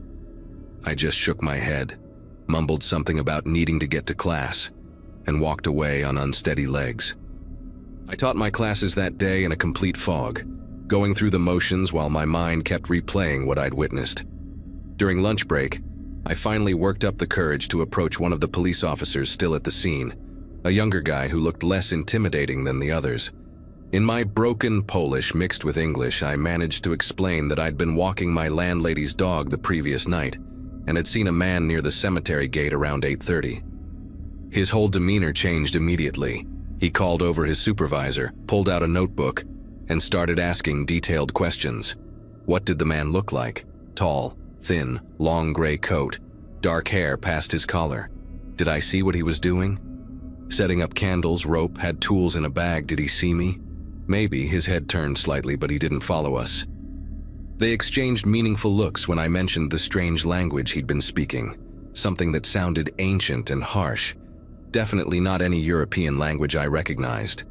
They caught him 3 days later, trying to break into another cemetery 2 villages over, using the exact same method: the candles, the rope patterns, the sulfur mixture on the gates. Turned out he was part of some group that believed old graves contained not just treasures, but specific items needed for their rituals, things that had been buried with the dead for protection or punishment centuries ago. The police never did tell me what he'd left in that merchant's coffin, but Father Wojciech had the entire cemetery blessed twice that week, and locals started leaving fresh flowers and crosses at the violated grave every single day. I finished out my teaching contract, but I never walked past that cemetery after dark again. And even now, years later, whenever I smell sulfur or see candles arranged in a circle, I remember that night and the way Buddy knew, just knew, that we needed to run.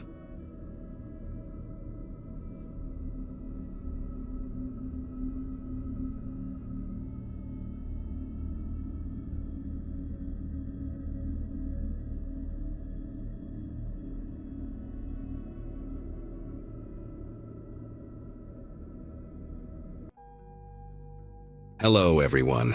Before we start, make sure to like and subscribe to the channel, and leave a comment with where you're from and what time you're watching. That way, YouTube will keep showing you stories just like this one. Now, let's begin.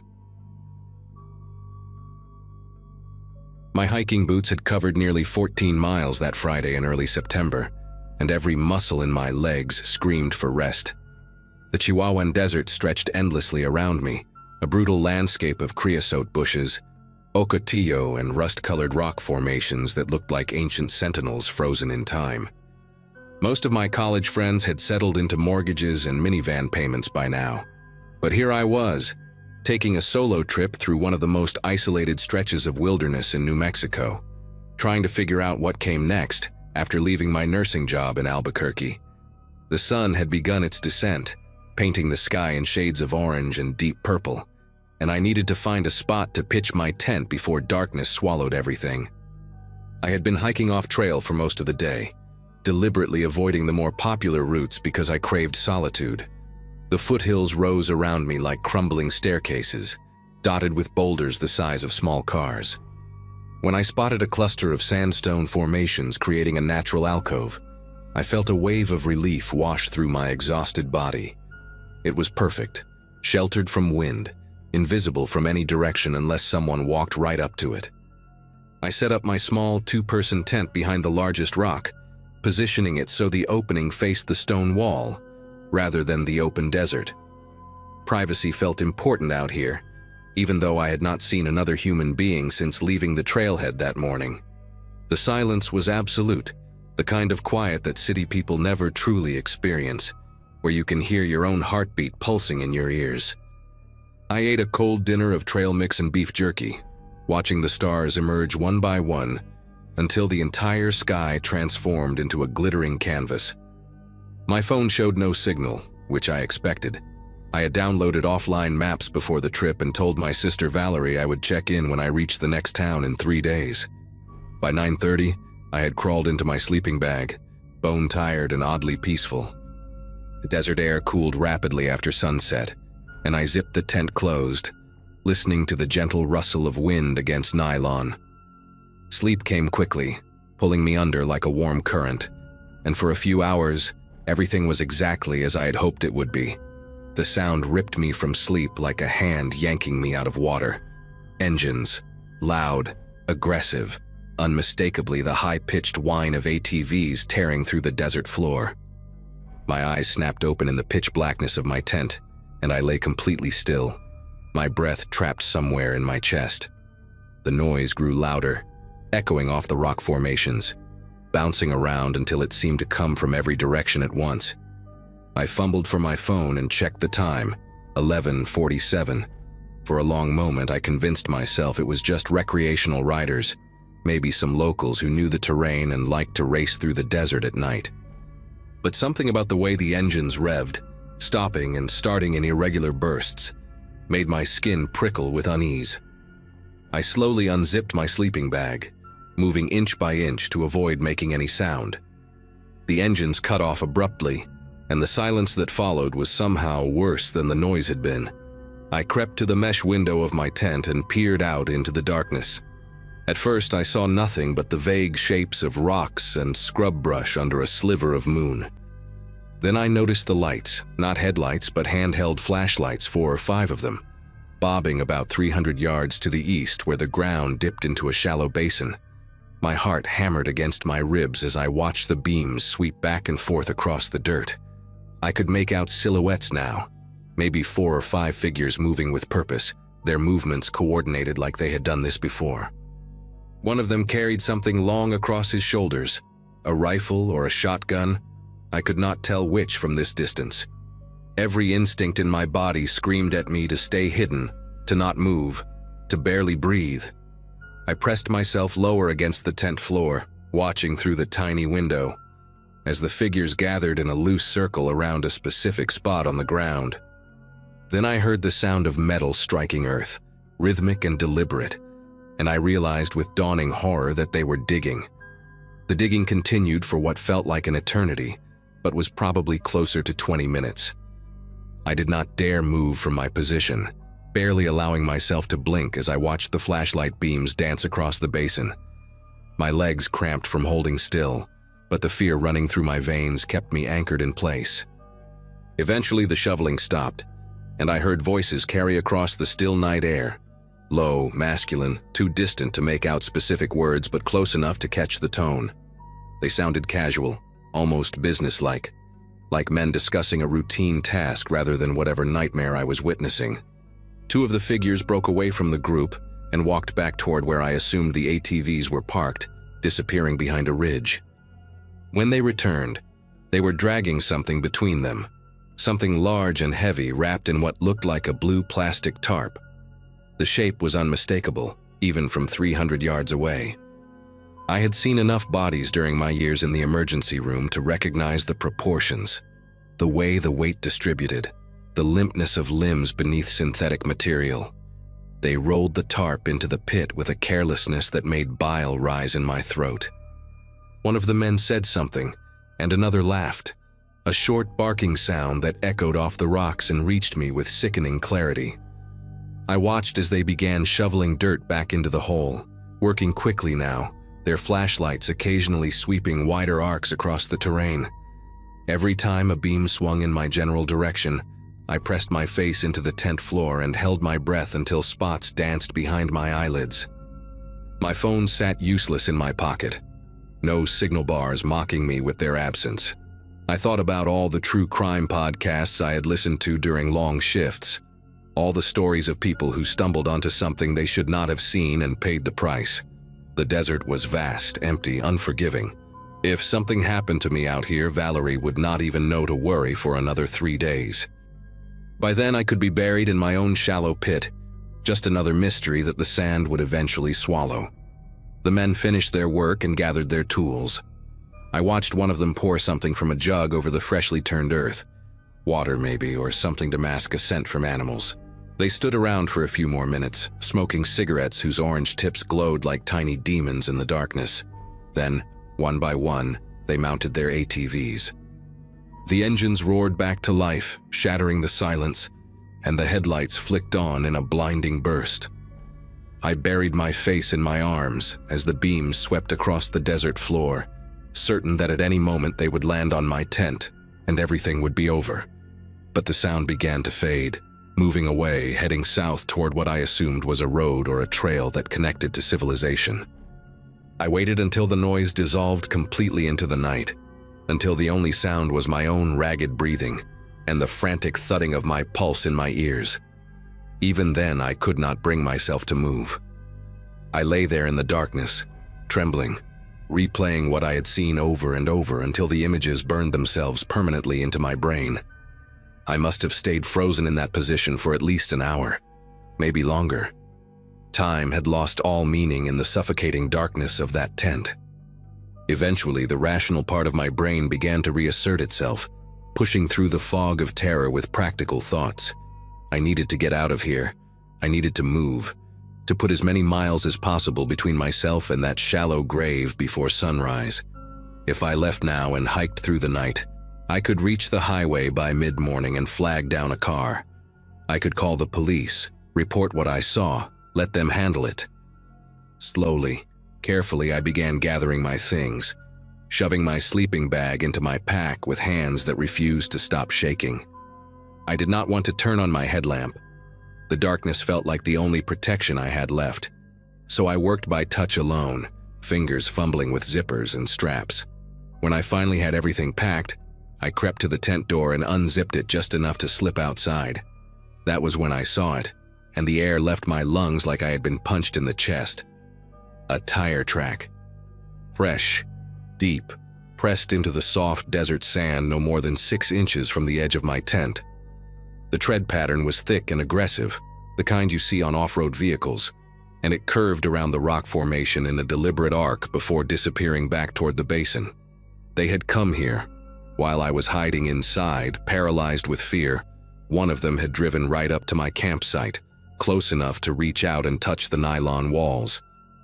Close enough to hear me breathing if I had made a single sound. I stared at that track in the pale moonlight, my mind refusing to process what it meant. They knew I was here. They had seen my tent, probably spotted it when their headlights swept across the rocks, and instead of confronting me, they had simply left. Why? The question gnawed at me as I stood there, exposed and vulnerable in the open air. Were they coming back, Were they watching me right now from somewhere in the darkness, waiting to see what I would do? The desert suddenly felt alive with invisible eyes, every shadow a potential threat, every whisper of wind a footstep creeping closer. I did not have time to think. I did not have the luxury of fear. I grabbed my pack and started moving, heading north, away from the burial site, away from the tire track, away from everything. My legs moved on autopilot, carrying me across the uneven terrain while my eyes strained against the darkness. I could not use my headlamp. If they were watching, the light would make me an easy target. So I navigated by starlight alone, tripping over rocks and scrub brush, catching myself on my palms again and again. The skin on my hands tore open, but I barely felt it. Every few minutes, I stopped and listened, straining for the sound of engines or footsteps, but the desert remained silent. After what felt like hours, the eastern horizon began to lighten, shifting from black to deep purple to the first pale hints of orange. I had covered maybe 5 or 6 miles, pushing myself harder than I ever had in my life, and when I finally crested a ridge and saw a thin ribbon of asphalt cutting through the valley below, I nearly collapsed with relief. The highway, civilization, safety, or at least the illusion of it. A trucker named Wallace picked me up around 7 in the morning. He was an older man with a gray beard and kind eyes, hauling agricultural equipment down to Las Cruces, and he did not ask too many questions when I stumbled out of the scrubland looking like I had crawled through hell. He let me use his phone to call 911, and I sat in the cab of his rig shaking so hard that I could barely hold the device steady while I described what I had witnessed. The dispatcher transferred me to the county sheriff's department, and a deputy met us at a gas station about 30 miles down the road.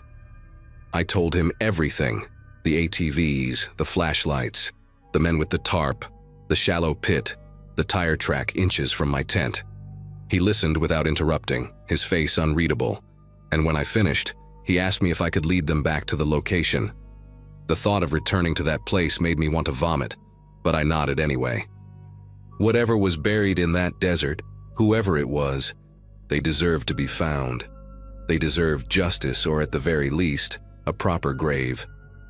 It took most of that day to organize a search team and navigate back to the basin where I had watched the men dig.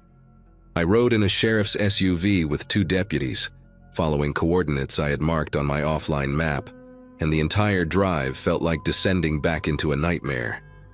When we arrived, the afternoon sun was blazing overhead, turning the desert into a furnace of heat and light. The deputies fanned out with shovels and a cadaver dog, and within 20 minutes, the dog alerted on a patch of disturbed earth exactly where I said it would be.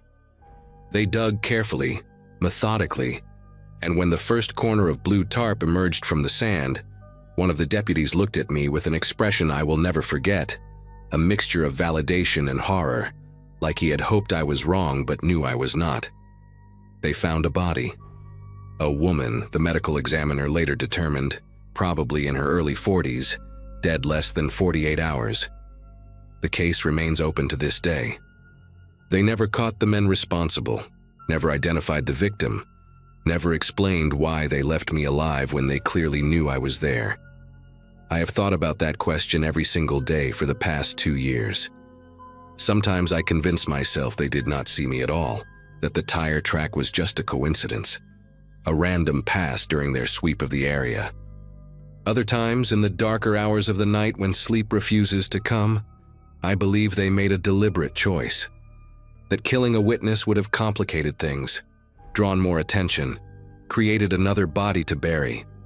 Maybe I was more useful to them alive, a traumatized hiker whose story would sound too wild to believe, who had no real evidence beyond her own terrified eyes.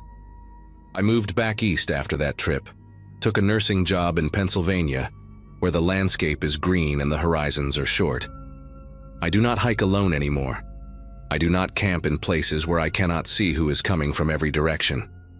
The desert took something from me that night, some fundamental sense of safety that I will never get back.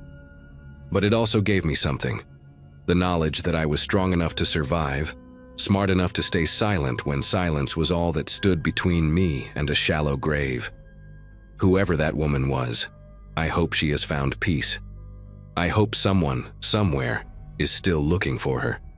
And I hope that the men who buried her in that basin are looking over their shoulders every single day, wondering if the witness they left alive will be the reason their world comes crashing down.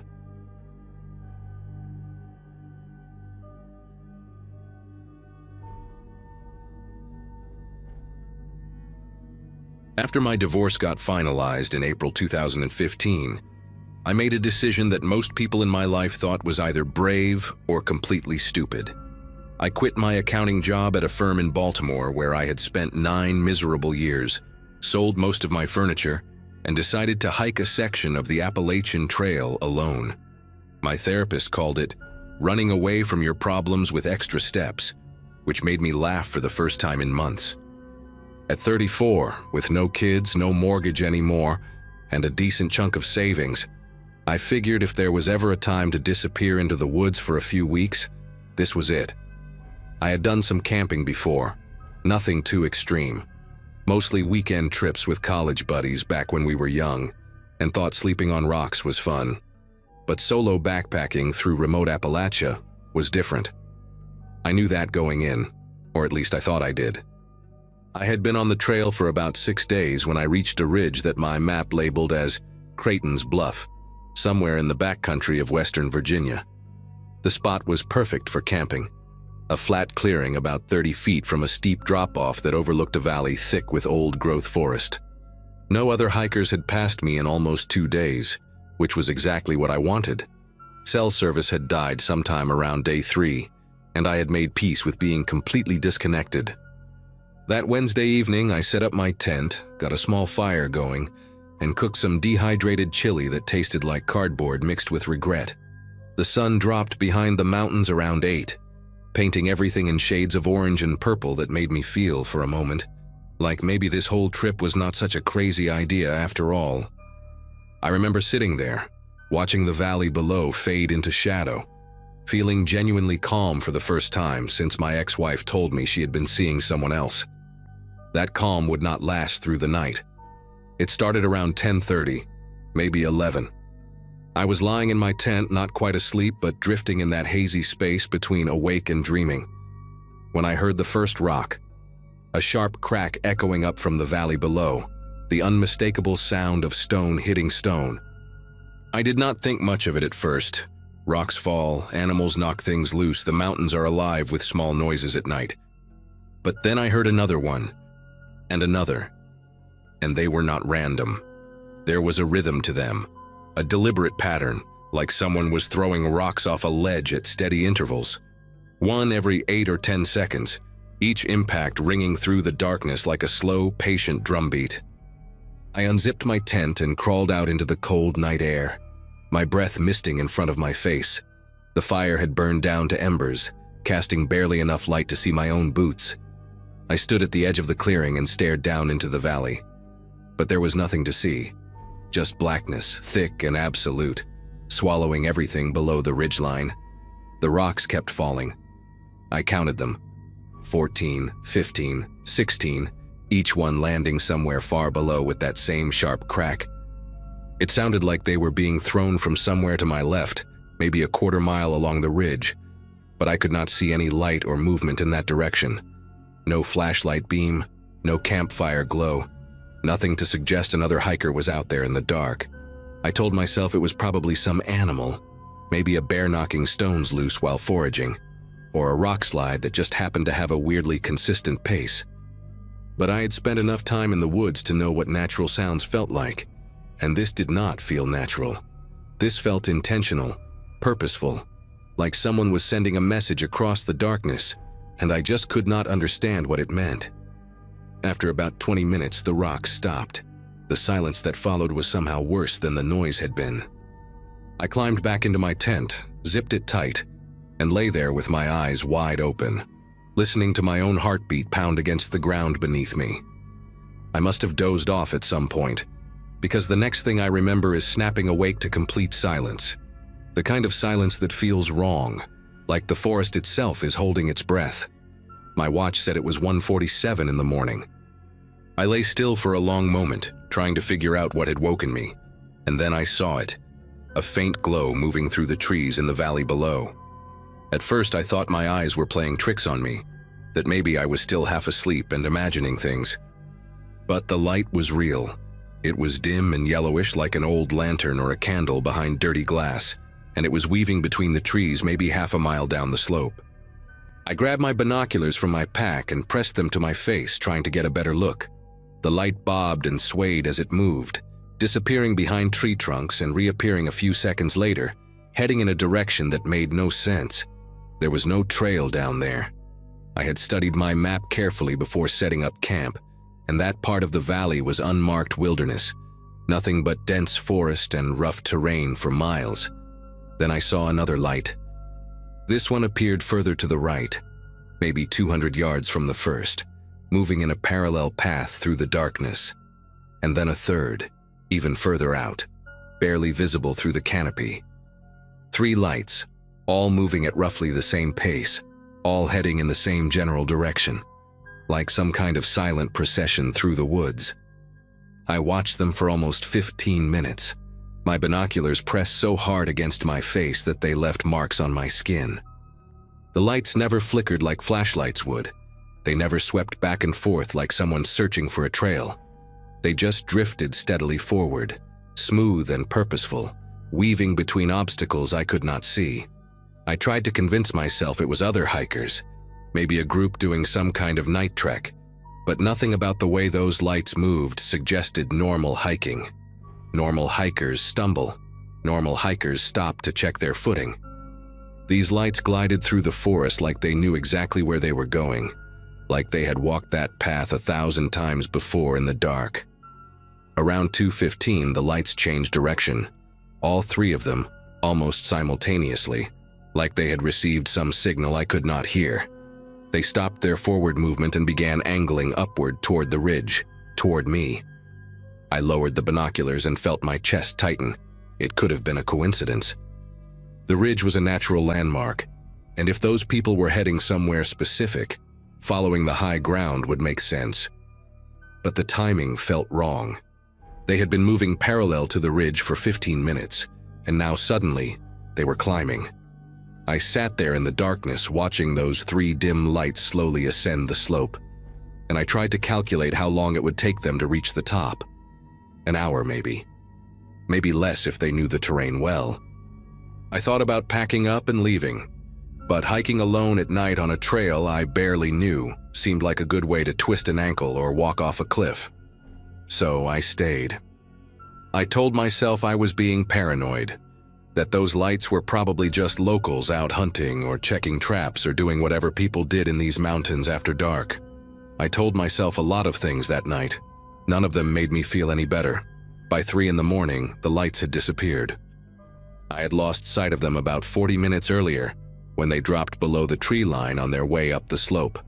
I kept expecting to see them emerge from the forest at the edge of my clearing, to hear voices or footsteps approaching through the brush. But nothing came. The silence stretched on, thick and suffocating, broken only by the occasional rustle of wind through the leaves.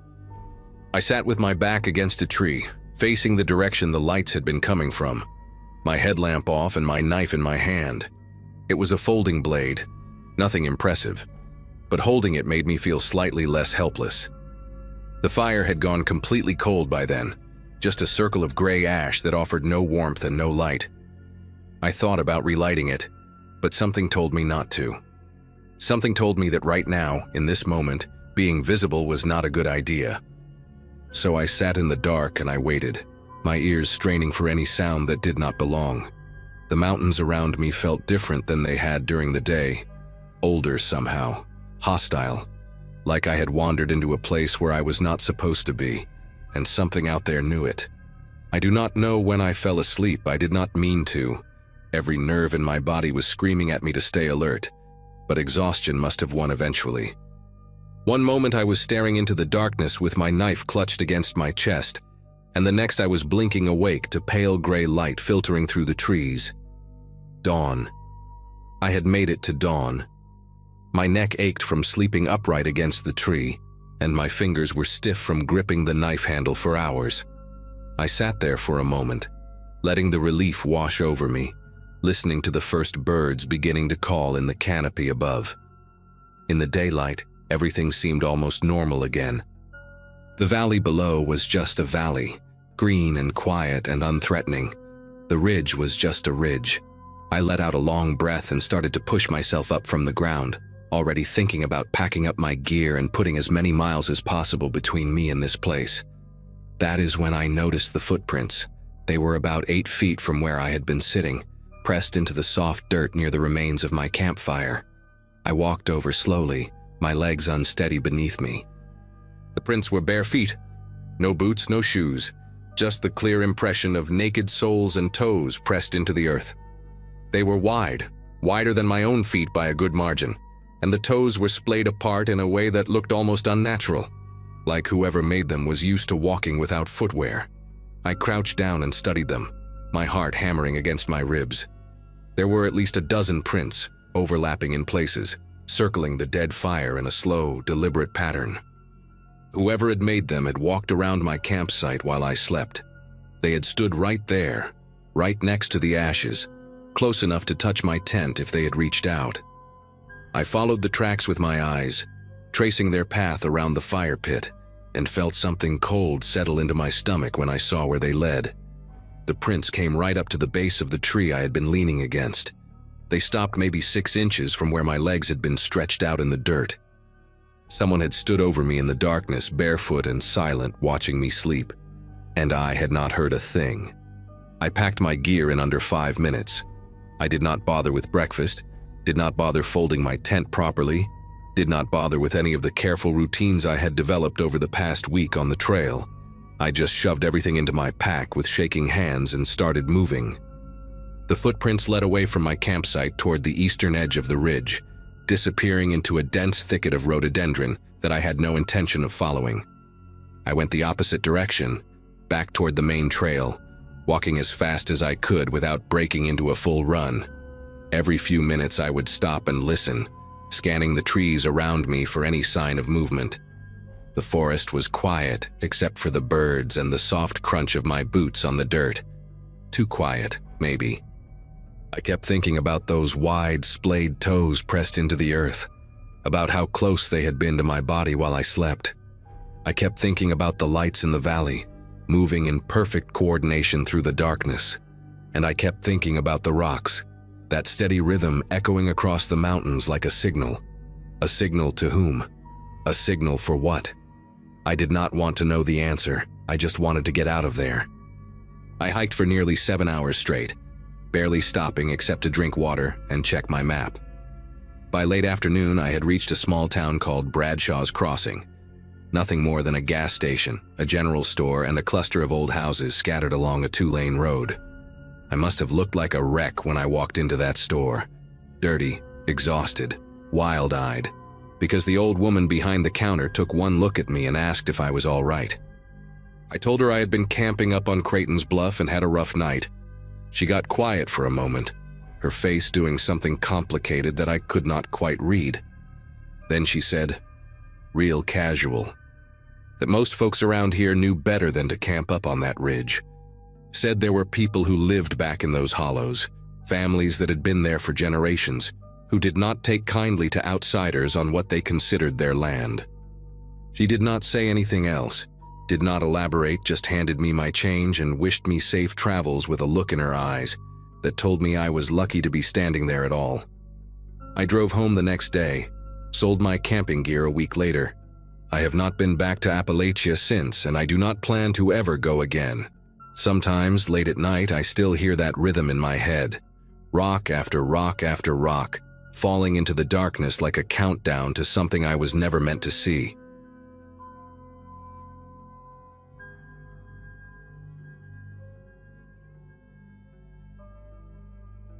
My college roommate, Brianna, had been planning this camping trip for months. It was supposed to be a celebration. All 5 of us had just survived our junior year finals, and we were desperate to decompress before summer internships scattered us across different states. The group was me, Brianna, our friend Chloe from the photography club, and 2 guys from our study group, Austin and Wesley. Brianna and I had shared a dorm since freshman year, which means I was 21 that spring. still young enough to believe that bad things only happened to people who made bad decisions. I had known Austin since orientation week, and he had always been a little intense, but in a way that seemed harmless back then. He was the kind of guy who would text you 17 times if you did not respond within an hour, who remembered every detail of every conversation you ever had with him. Brianna used to joke that he would make someone a very attentive boyfriend someday. None of us were laughing by the end of that weekend. We drove up to Blackwood Ridge in Austin's pickup truck on a Friday afternoon. The campsite was about 4 hours from campus, deep in a national forest that Brianna had discovered through some hiking forum online. She had printed out maps, packed enough supplies for a week even though we were only staying 2 nights, and created a whole itinerary of trails and lookout points she wanted us to visit. The drive up was normal enough. We played music, passed around bags of chips and gummy worms, talked about professors we hated and classes we were dreading in the fall. Austin was quieter than usual, spending most of the ride staring out the window at the passing trees. I figured he was just exhausted from finals like the rest of us. When we finally pulled off the main road onto the dirt path leading to our campsite, the sun was already starting to dip below the tree line. The forest closed around us like a fist, branches scraping against the windows as if trying to get in. I remember thinking how isolated we were, how far from everything. At the time, it felt like freedom. We set up camp in a clearing about half a mile from where we parked. Wesley and Brianna handled the tents while Chloe gathered kindling for the fire pit. Austin immediately started giving directions, even though nobody had asked him to be in charge. He told Wesley the tent stakes were going in at the wrong angle. He told Brianna the rain fly was inside out. He walked over to where Chloe was collecting sticks and started sorting through her pile, tossing aside the ones he deemed too damp or too thin. I watched him from across the clearing, and something about the way he moved struck me as odd. There was a nervous energy to him, a tightness in his shoulders that had not been there during the drive. When I asked if he was okay, he turned to me with this strange look, not angry, not sad, just empty somehow, and said he was fine. Then he smiled, but the smile did not reach his eyes. Brianna caught my gaze and shrugged, mouthing the word finals, as if that explained everything. I wanted to believe her. That first night around the campfire should have been perfect. The sky was clear, filled with more stars than I had ever seen living in the city, and Chloe had brought her portable speaker so we could listen to music while we roasted marshmallows. But Austin kept steering the conversation in uncomfortable directions. He brought up a party from sophomore year where Brianna had gotten too drunk and needed someone to walk her home. He had been that someone, and he made sure we all remembered it. He mentioned the time he had helped Chloe edit her photography portfolio at 2 in the morning before a submission deadline. He talked about lending Wesley money for textbooks, about driving me to the pharmacy when I had the flu last winter. Every story was technically true, but the way he told them made it sound like we all owed him something. Wesley tried to change the subject a few times, but Austin kept circling back. By the time we crawled into our tents around midnight, the mood had shifted. The easy laughter from the car ride felt like it belonged to a different trip entirely. I woke up Saturday morning to the sound of arguing. The sun was barely up, pale light filtering through the tent fabric, and I could hear Austin's voice outside, low and insistent. I unzipped the flap just enough to see him standing with Chloe near the edge of the clearing. She had her arms crossed tight against her chest, and even from 20 feet away I could tell she was upset. Austin was leaning toward her, one hand gesturing toward the woods, the other gripping her elbow. When Chloe tried to pull away, he held on for just a second too long before letting go. She walked back toward the tents without looking at him, her face pale. I pretended to be asleep when she climbed back into the tent she shared with Brianna. Later, when I asked what happened, Chloe said Austin had wanted her to go on an early morning hike with him, just the 2 of them. When she said no, he had gotten weird about it. She used that exact word, weird, not angry, not aggressive, just weird. Like he could not understand why she would possibly refuse. Like the concept of someone saying no to him did not compute. Brianna suggested we all stick together for the rest of the trip, and we agreed. But Austin acted like nothing had happened. The rest of the morning, Austin kept finding reasons to separate us. He asked Wesley to help him gather firewood on the opposite side of the camp, then spent 40 minutes walking him deeper and deeper into the trees until Wesley finally insisted they head back. He told Brianna there was an amazing view just 10 minutes down a trail, and when she said she would rather wait for the group, he sulked for an hour. He kept appearing beside me whenever I wandered even a few feet from the others, materializing silently like he had been watching and waiting for the moment I was alone. Each time he would say something casual. "Nice morning. Did you sleep okay? Want to check out that stream I found?" But his eyes tracked my movements with an intensity that made my skin prickle. By noon, we had all noticed the pattern. Wesley pulled me aside while Austin was in his tent and whispered that something was seriously wrong. He said Austin had been talking during their firewood walk about how none of us appreciated him, how he did everything for this group and got nothing in return. Wesley's hands were trembling when he told me. He wanted to leave. We all did. But Austin had the only car, and he had the keys in his pocket. We tried to act normal for the rest of the afternoon, but the tension was suffocating. Every conversation felt like walking through a minefield. Austin would join in, say something that seemed friendly enough on the surface, and then add a little comment that landed like a slap. When Brianna mentioned she was excited about her summer internship in Boston, Austin said it was funny how she always managed to land on her feet, unlike some people who actually had to work for things. When Chloe took photos of the creek, Austin asked if she ever got tired of hiding behind a camera instead of actually connecting with people. Each remark was delivered with a smile, in a tone that made you question whether you had heard it right. Brianna kept shooting me glances that screamed, "We need to talk," but there was never a moment when Austin was not hovering nearby. Around 4 in the afternoon, Chloe announced she was going to take a nap in her tent. Brianna said she would join her. Wesley suddenly remembered he had a headache and retreated to the tent he shared with Austin. I started to follow Brianna, desperate to regroup and figure out a plan, but Austin stepped directly into my path. He told me he needed to talk to me about something important. His voice was calm, almost gentle, but there was something underneath it that made every instinct in my body scream to run. I said I was tired too, that we could talk later, but he shook his head slowly. He said this could not wait. He said he had found something in the woods earlier that morning, something bad. A hiker, he said, about a mile down the eastern trail. She had fallen and hurt her leg, could not walk, and was alone out there with no cell service and no way to get help. He said he had been waiting all day to tell someone, but did not want to scare the group. He said the woman was in real pain and we needed to help her right now. His eyes locked onto mine, unblinking, and he reached out to take my hand.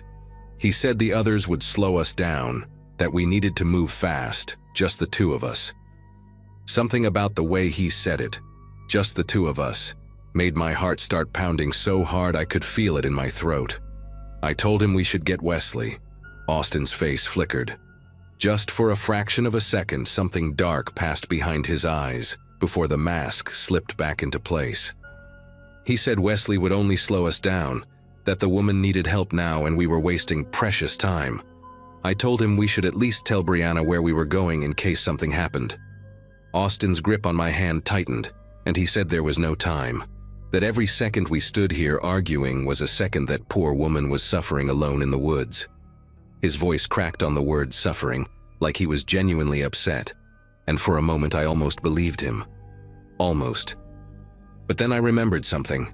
That morning, when I had woken up to Austin and Chloe arguing, the sun had barely risen. Austin claimed he found this injured hiker during an early morning walk, but he had been with Chloe at dawn, trying to convince her to go hiking with him. He had not gone anywhere alone. There was no injured hiker. There never had been. The realization hit me like ice water, and I yanked my hand away from his so hard I stumbled backward. I said I needed to use the bathroom first. I said I would be right back, just give me 2 minutes and then we could go. Austin stared at me for a long moment, his jaw working like he was chewing on words he wanted to spit out. I kept my face blank, kept my voice steady, even though every nerve in my body was on fire. Finally, he nodded. He said he would wait right here, that I should hurry. I walked toward the tree line as calmly as I could manage, feeling his eyes burning into my back with every step. The moment I was out of his direct line of sight, I ran. I ran straight to Brianna's tent and threw open the flap, not caring about being quiet anymore. Brianna and Chloe both sat up, startled, and I told them everything in a frantic whisper. The injured hiker that did not exist, the way Austin had been trying to get me alone. The lie that unraveled the second I thought about the timeline. Chloe's face went white. Brianna grabbed my arm and pulled me inside the tent, zipping it shut behind me. Through the thin fabric walls, we could hear Austin calling my name. His voice was still calm, still friendly. That was somehow the worst part. Wesley heard the commotion and crawled out of his tent, asking what was going on. Austin intercepted him before he could reach us, and through the tent fabric I could hear Austin explaining that I had gotten upset over nothing, that I was being dramatic, that he was just trying to help someone in need and I had freaked out for no reason. His voice was so reasonable, so measured, that for a split second I wondered if I had made a mistake. But then Brianna squeezed my hand and whispered that we needed to get those keys. Chloe had her phone out, desperately searching for a signal, even though we all knew there was none this deep in the forest. We heard Wesley's voice rise. He was arguing with Austin, demanding to know what was really going on. Then there was a scuffle, the sound of someone hitting the ground, and Wesley shouted for us to run. Brianna unzipped the back of the tent, the side facing away from the campsite, and the three of us crawled out into the underbrush. We ran toward the trail that led back to the parking area, branches whipping our faces and arms, not daring to look back. I could hear Austin crashing through the woods behind us, calling our names in that same calm voice, telling us we were overreacting, telling us to stop and just talk to him. We made it to the dirt road where the truck was parked, but without the keys we could not drive. Brianna remembered passing a ranger station about 2 miles back on the main road, and we started running again. My lungs were burning and my legs felt like they might give out. But I did not stop. None of us did. We reached the ranger station just as the sun was starting to set, and the woman behind the desk took one look at our faces and immediately picked up her radio. 2 rangers drove us back to the campsite in their vehicle. When we got there, Austin was sitting calmly by the fire pit, roasting a marshmallow like nothing had happened. Wesley was in his tent with a bloody nose and a bruise forming under his left eye. Austin tried to explain that it was all a misunderstanding, that we had panicked over a joke, but the rangers were not buying it. They escorted us to our cars. One ranger drove Austin's truck with Austin in the passenger seat, while the other followed with the rest of us. We filed a report at the local police station that night. Austin was not arrested, but there was a record now, a paper trail. We never spoke to him again after that weekend. I heard through mutual friends that he transferred schools the following semester. Sometimes I still think about that moment in the clearing, when he took my hand and asked me to follow him into the woods. I think about what might have happened if I had not remembered that he was with Chloe that morning. If I had believed him, if I had gone.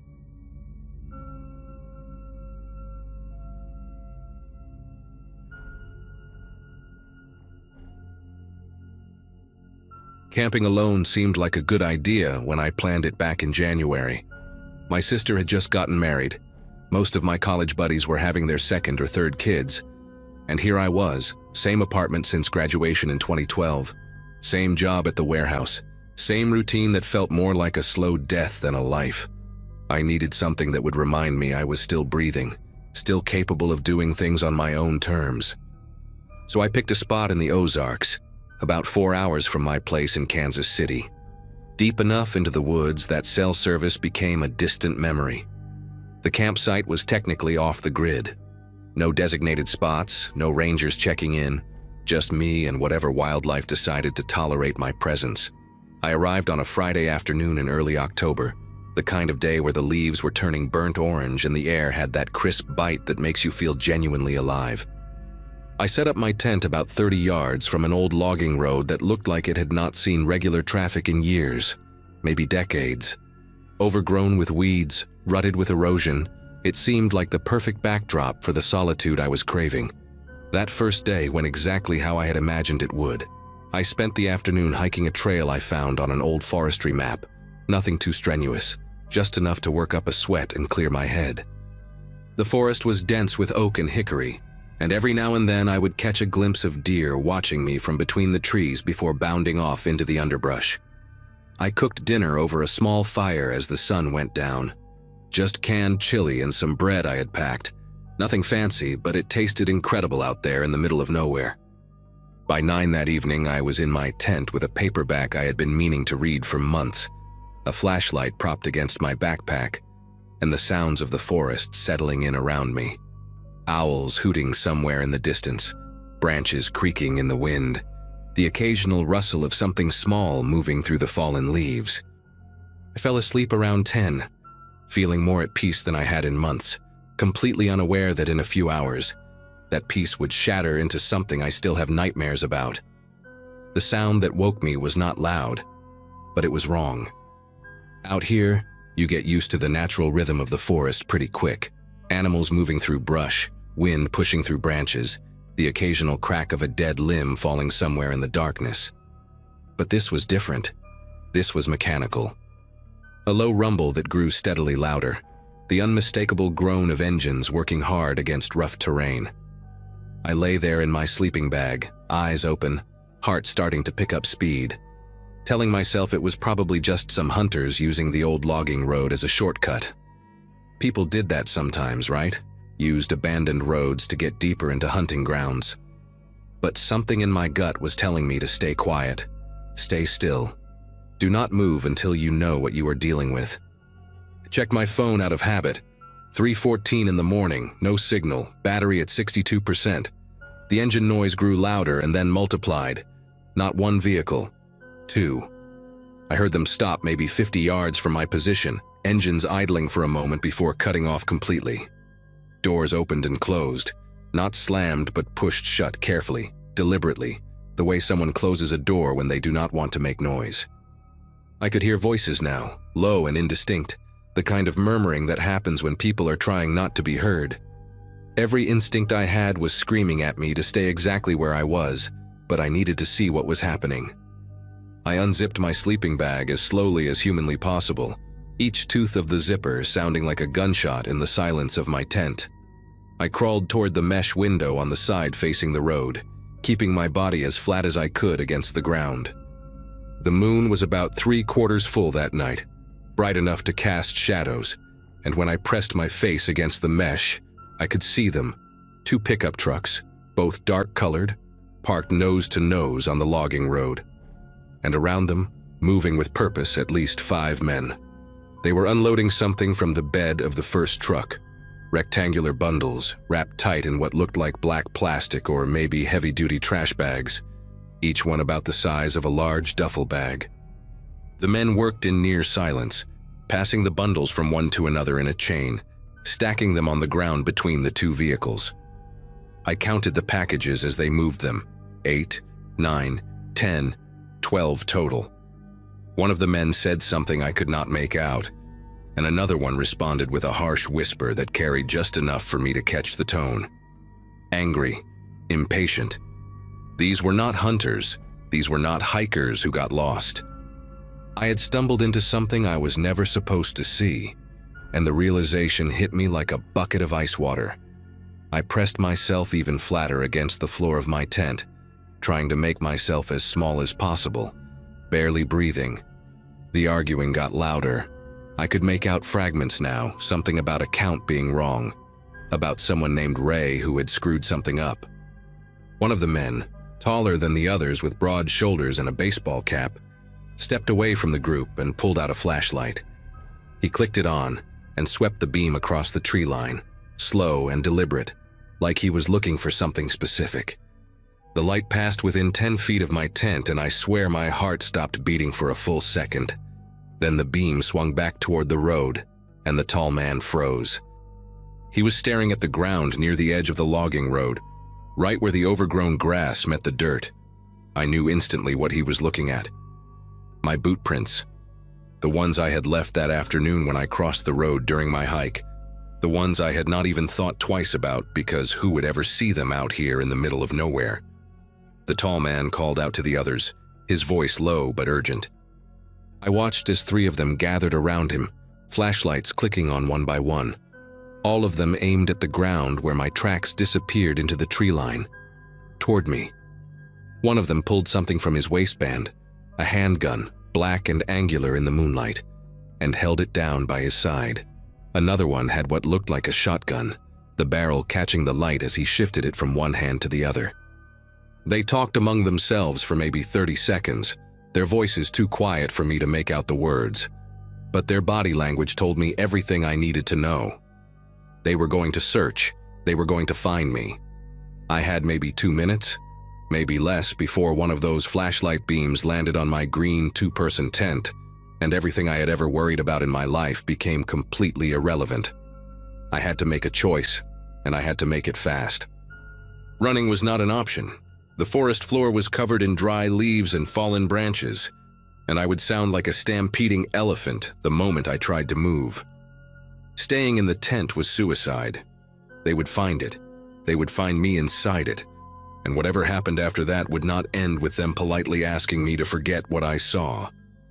My eyes landed on a fallen oak about 15 feet from my tent, a massive trunk that had come down sometime in the last year, its root system torn up and creating a dark, hollow space beneath where it had lifted the earth. I had noticed it when I was setting up camp, thought about how it would make decent shelter if my tent failed. Now it might be the only thing that kept me alive. I grabbed my phone and my knife, the only things within reach that mattered, and I started crawling toward the back of my tent, toward the zipper that faced away from the road. Every inch felt like a mile. Every rustle of my clothing against the tent floor sounded like a scream. I got the back zipper open just enough to squeeze through, and I slithered out onto the cold ground like some kind of desperate animal. The fallen oak was right there, a dark mass against the slightly lighter darkness of the forest. I could hear the men entering the tree line now, maybe 40 feet behind me, their footsteps crunching through the leaves with no attempt at stealth. They were not trying to be quiet anymore. They knew someone was out here and they were coming to find them. I crawled on my belly toward the root hollow, feeling rocks and twigs dig into my chest and stomach, biting down on my lip so hard I tasted copper.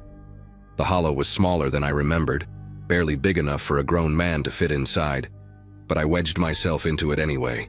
I pulled dead leaves over my legs, pressed my face into the dirt, and I waited. The smell of damp earth and rotting wood filled my nostrils. Somewhere above me, an owl took flight, its wings cutting through the air with a sound like shuffled paper.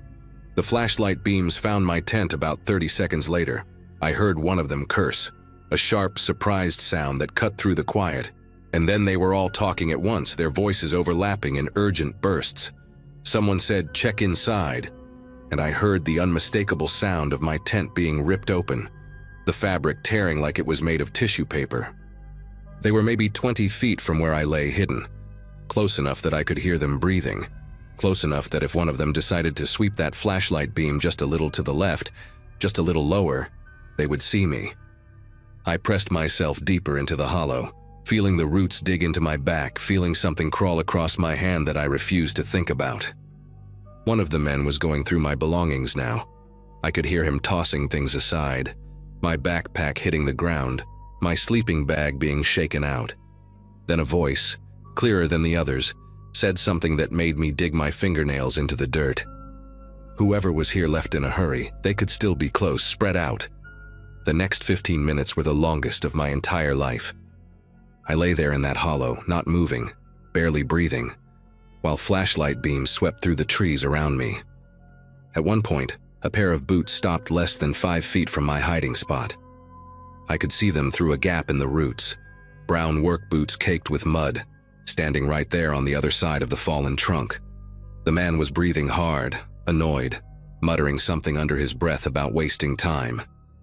I watched those boots pivot slowly, the flashlight beam passing directly over the trunk above my head, and I made a deal with whatever God might be listening. If I survived this night, I would never take another moment of my ordinary, boring life for granted. The boots turned and walked away, crunching through the leaves toward the road, and I finally let myself take a full breath. But I did not move. I did not make a sound. I stayed exactly where I was, buried in the dirt like a corpse, waiting. Eventually, I heard them gathering back by the trucks. The tall man was giving orders, his voice carrying through the still night air. They were going to finish what they came here to do and get out. If whoever was camping here had run off into the woods, they were probably miles away by now, not worth chasing in the dark. I heard the bundles being loaded into the second truck, heard doors slamming shut with less care than before, heard engines starting up and tires grinding against the rutted road. The sound of those trucks fading into the distance was the sweetest thing I had ever heard, but still I did not move. I lay in that hollow for another hour, maybe two, until the first gray light of dawn started filtering through the trees. Only then did I crawl out, covered in dirt and dead leaves and something sticky I did not want to identify. My tent was destroyed. My backpack had been dumped out and scattered, but I was alive. I was alive and they were gone, and none of it felt real. I gathered what I could salvage and hiked out of those woods faster than I have ever moved in my life. It took me almost 3 hours to reach my car, parked at a trailhead off the main highway, and another 40 minutes of driving before my phone finally picked up a signal. I pulled over at the first gas station I saw and called the police. The deputy who took my statement was a woman named Torres, mid-50s with tired eyes and a voice that suggested she had heard a lot of strange stories over the years. She listened without interrupting, wrote everything down and told me she would pass it along to the county sheriff and the DEA field office. She also told me, in that careful way cops have when they are trying not to scare you, that I should probably stay with family for a while, just in case. I did not ask her to explain what she meant by that. I did not need her to. I drove straight to my sister's place in Springfield and did not go back to my apartment for 2 weeks. I never heard anything official about what happened that night. No arrests made the news, no drug busts in the Ozarks that matched what I saw. Torres called me once, about a month later, to tell me the investigation was ongoing but that I should not expect any updates. She thanked me for coming forward and reminded me again to be careful. That was it. Sometimes I wonder if those men ever figured out who I was, if they went back to that campsite and found something I left behind, some piece of identification I did not think to grab in my panic. Sometimes I lie awake at night and imagine a dark pickup truck parked outside my building, engine idling, waiting. But it has been almost 2 years now, and nothing has happened. I still go camping, not alone anymore and never anywhere remote. I stick to established campgrounds with rangers and other families and cell service. I traded solitude for safety, and I have made my peace with that.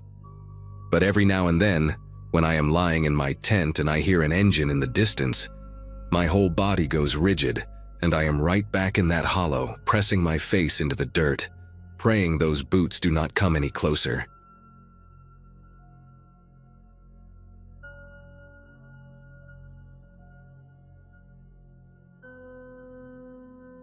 Most of my coworkers thought solo backpacking was reckless for a woman, and they never missed a chance to remind me. But by the spring of 2014, I had stopped caring what anyone thought. My marriage had crumbled 6 months earlier. My friends from nursing school were all wrapped up in toddlers and PTA meetings. And somewhere around my 34th birthday, I realized that the loneliness I felt in crowded rooms was worse than any solitude the wilderness could offer. Oregon became my refuge, the Cascade Range specifically, where the Douglas firs grow so thick they block out the sky, and the silence is so complete you can hear your own heartbeat. I had planned this particular trip for weeks, a 4-day solo trek into a section of backcountry that most day hikers never reached. My younger sister Megan called me the night before I left, her voice tight with worry, listing every news story she could find about women who vanished on trails. I promised her I would check in at every trailhead, that I had my satellite beacon, that I knew what I was doing. She did not sound convinced. The first 2 days unfolded like a meditation. I covered about 14 miles each day, my boots finding rhythm on the packed earth, stopping only to filter water from streams so clear you could count every pebble on the bottom. The burn in my calves and shoulders felt earned, purposeful. Nothing like the hollow exhaustion of crying myself to sleep in an empty apartment. By the third evening, I had pushed deep into the backcountry, reaching a small clearing roughly 7 miles from the nearest marked trailhead. I found the spot through a backpacking form, one of those hidden gems that experienced hikers whisper about, but never post coordinates for. It was perfect. Level ground for my tent, a creek babbling maybe 30 feet away, surrounded by forest so dense it felt like a fortress. I made camp while the light was still golden, hung my food bag from a high branch, and crawled into my sleeping bag with that particular peace that only comes from physical exhaustion and total isolation. I remember zipping the tent closed and thinking, finally, I can breathe. I woke to darkness and the sound of the zipper. Not a fast sound, not the careless tug of wind against fabric. This was slow, deliberate, a centimeter at a time, the metal teeth separating with a soft purr that seemed impossibly loud in the stillness. My eyes snapped open and I lay there, every muscle locked, my mind scrambling to make sense of what I was hearing. The zipper stopped. I held my breath, straining to hear anything else. Footsteps, breathing, the rustle of clothing. Nothing. Just the creak in the distance and the blood pounding in my ears. I told myself it was an animal, maybe a raccoon investigating the tent, maybe the fabric had settled in the cooling night air. But I had camped dozens of times, and I knew what wind sounded like against nylon. This was not wind. This was someone testing how quietly the zipper could be opened, someone checking whether I would wake. I do not know how long I lay there. Maybe 30 seconds, maybe 5 minutes. Time becomes strange when your body floods with adrenaline, and your brain is screaming at you to move, but your limbs refuse to cooperate. I thought about the pepper spray in the side pocket of my pack, about the small knife I kept clipped to my belt, about the satellite beacon that was supposed to be my lifeline. All of it was useless if I could not make myself move. When the zipper sound did not return, I forced myself to sit up, my sleeping bag rustling so loudly it made me wince. I grabbed my headlamp from the mesh pocket near my head and held it like a weapon, my thumb hovering over the power button. I counted to 10, then to 20, giving whoever, whatever, was outside time to leave. Then I took the deepest breath of my life, unzipped the tent flap in one fast motion, and burst out into the night with the headlamp blazing. Nothing. The beam cut through the darkness and found only trees, their trunks pale and ghostly in the white light. I spun in a circle, my heart slamming against my ribs, searching for movement, for the shape of a person, for anything that would confirm I was not losing my mind. The clearing was empty. The forest stood silent and indifferent around me, the creek still murmuring its endless song somewhere to my left. I stood there in my thermal underwear and wool socks, the cold mountain air biting at my exposed skin, and I almost laughed. Almost convinced myself that I had dreamed the whole thing, that the stress of the past months had finally cracked something loose in my brain. Then I turned back toward my tent and saw my hiking poles.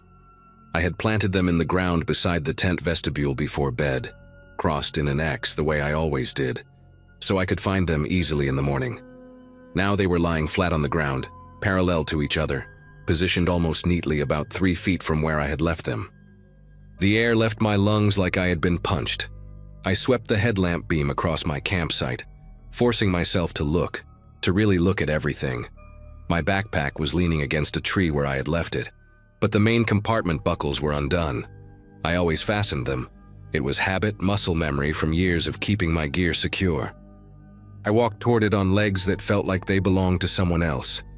And when I got close, I could see that the top flap had been lifted, the contents slightly rearranged. My first aid kit was on top now, though I distinctly remembered packing it beneath my rain jacket. Someone had been going through my things while I slept, and they had been quiet enough that I only woke when they started on the tent. The thought made my throat close up. How long had they been there? How close had they gotten before I heard the zipper? I backed away from the pack, my headlamp swinging wildly as I scanned the tree line, suddenly certain that whoever had done this was still watching me from somewhere in that wall of darkness. I do not know what made me look down. Maybe instinct, maybe some part of my brain that understood what I needed to see before the rest of me caught up. But I angled my headlamp toward the ground around my tent, and that is when I saw the boot prints. They were clear in the soft earth, pressed deep by someone heavier than me, the treads thick and wide. A man's hiking boot, size 11 or 12 at least. The prints circled my tent in a complete loop, then circled again, 2 full rotations around the place where I'd been sleeping. I followed them with the beam of my light, my breath coming in shallow gasps, tracing the path this person had walked while I lay unconscious just a few feet away. The prints did not approach the tent from the trail. They came from deeper in the forest, from a direction where there was no path, no reason for anyone to be walking. Whoever this was had not stumbled upon my camp by accident. They had come through the woods deliberately, found me in a spot that was not on any map, and circled my tent like a predator studying its prey. The boot prints stopped at the back of the tent. Not the entrance, not the vestibule, the back, directly behind where my head had been resting on my folded jacket. I stared at those prints, at the deep impression in the soil where someone had stood perfectly still, and I tried to comprehend what I was seeing. This person had walked twice around my tent, then positioned themselves inches from my skull, with only a thin layer of nylon between us. They had stood there listening to me breathe, maybe watching my silhouette through the fabric, close enough to touch me if they wanted. The realization hit me in waves, first disbelief, then horror, then a cold and primal fear that made every hair on my body stand rigid. I was 7 miles from the trailhead, no cell service, no other campers. Just me and whoever was out there in the dark. Someone patient enough to circle my tent twice and careful enough to test my zipper 1 millimeter at a time. Every survival instinct I had screamed at me to run. Just grab the beacon, hit the SOS button, and start moving toward the trailhead as fast as my legs could carry me. But 7 miles in the dark, on uneven terrain, with someone potentially following me, that was a death sentence of a different kind. Could twist an ankle in the first mile, could lose the trail entirely without daylight to guide me, could walk straight into whoever was waiting out there.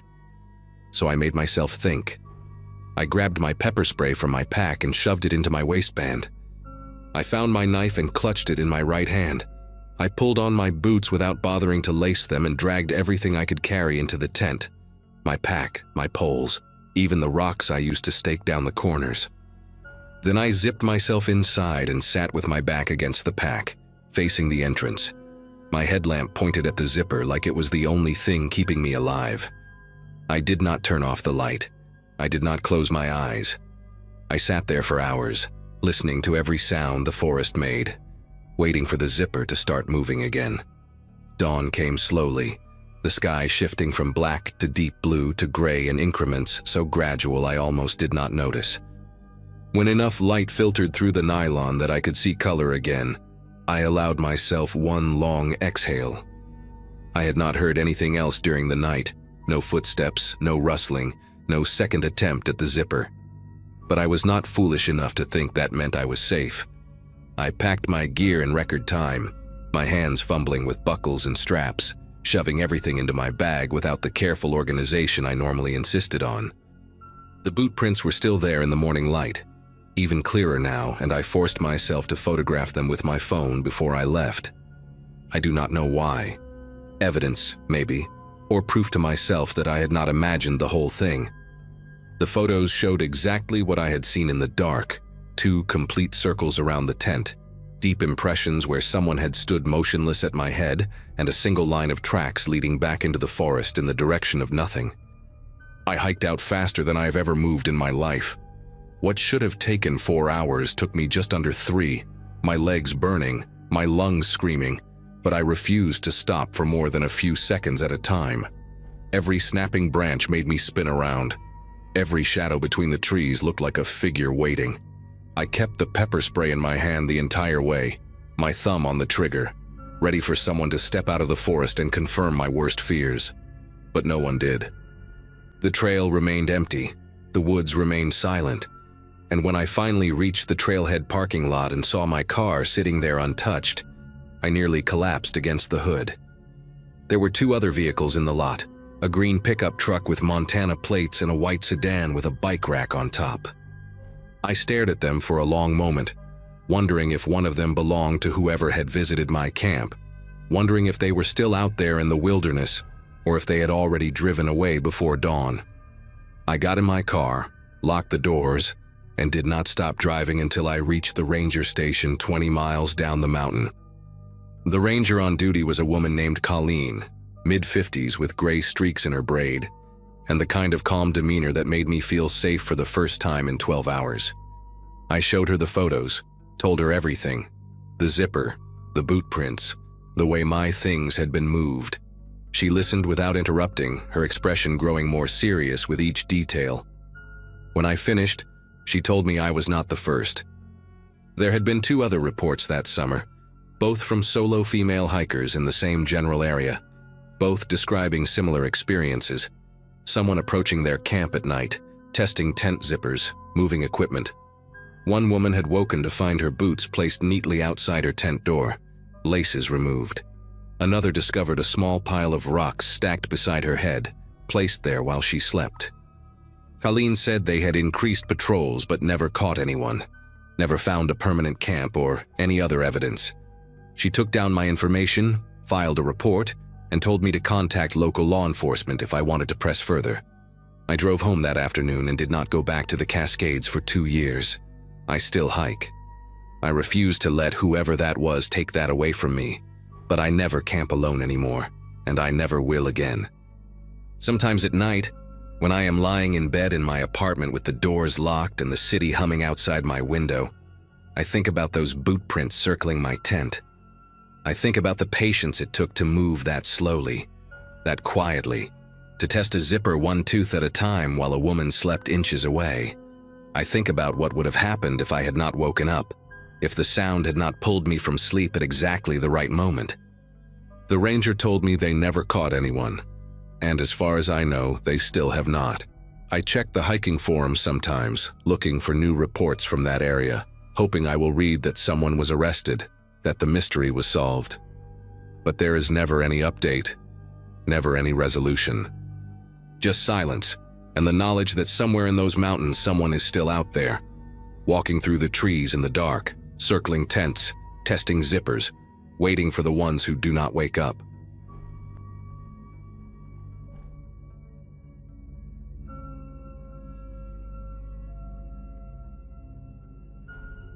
Nathan turned 26 on a Friday in early June, and since he had been talking about doing something different for months, our group decided to skip the usual bar crawl and rent a campsite at Pine Ridge Lake instead. The place was about 3 hours north of where we all lived in Ohio, tucked away in this sprawling state park that promised seclusion and good fishing. There were 5 of us making the trip: Nathan, his girlfriend Jenna, our friend Troy and his younger brother Danny, and me.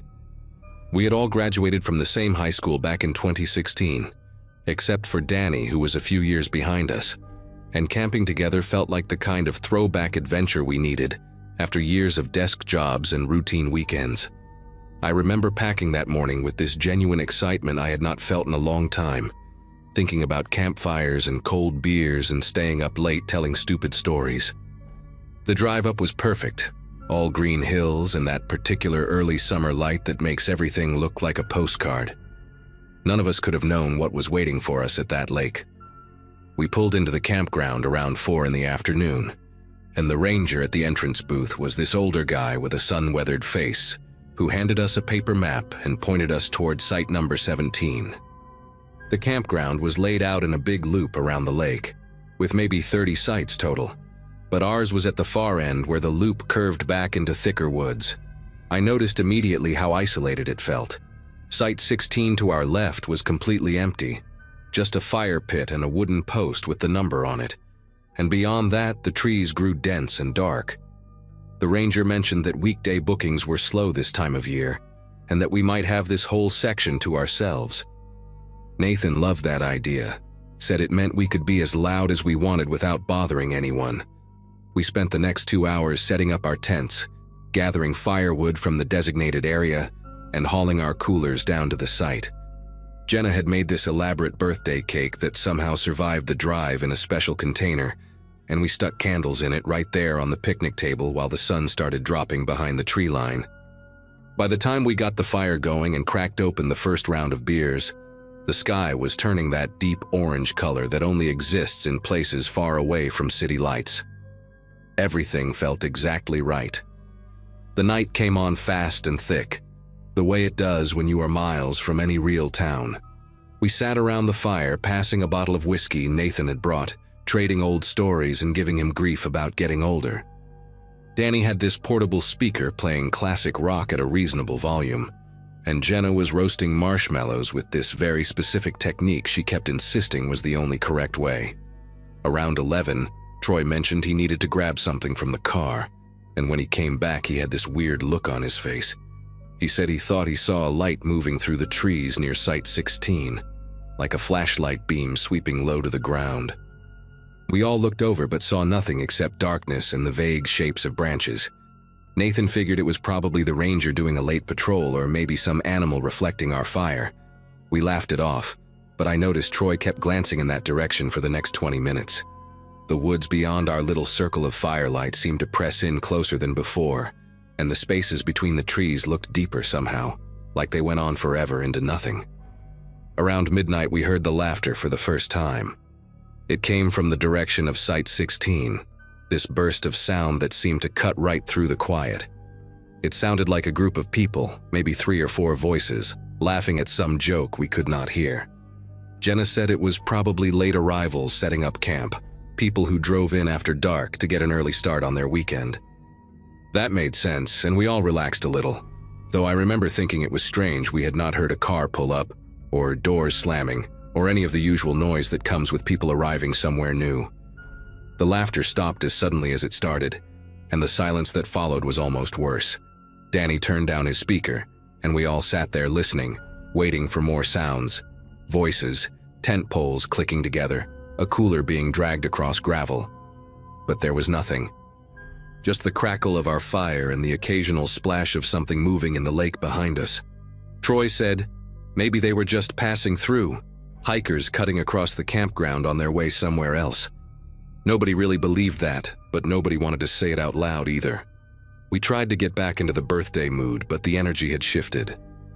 Nathan poured another round of whiskey and made a toast about friendship and getting old, and we all raised our cups and drank. But the conversation kept dying in strange places. Every few minutes someone would pause mid-sentence and tilt their head toward the darkness, listening for something.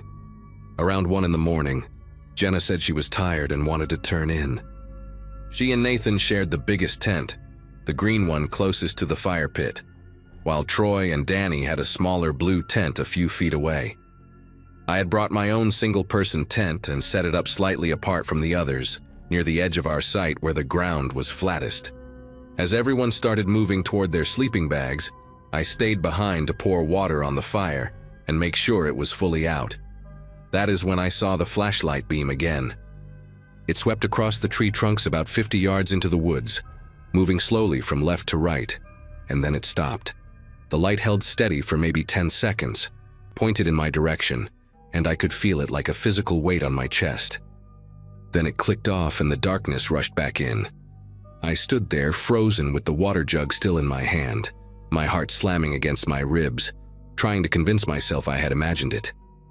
I did not tell the others what I saw. Part of me thought I was being paranoid, letting the weird laughter from earlier get into my head.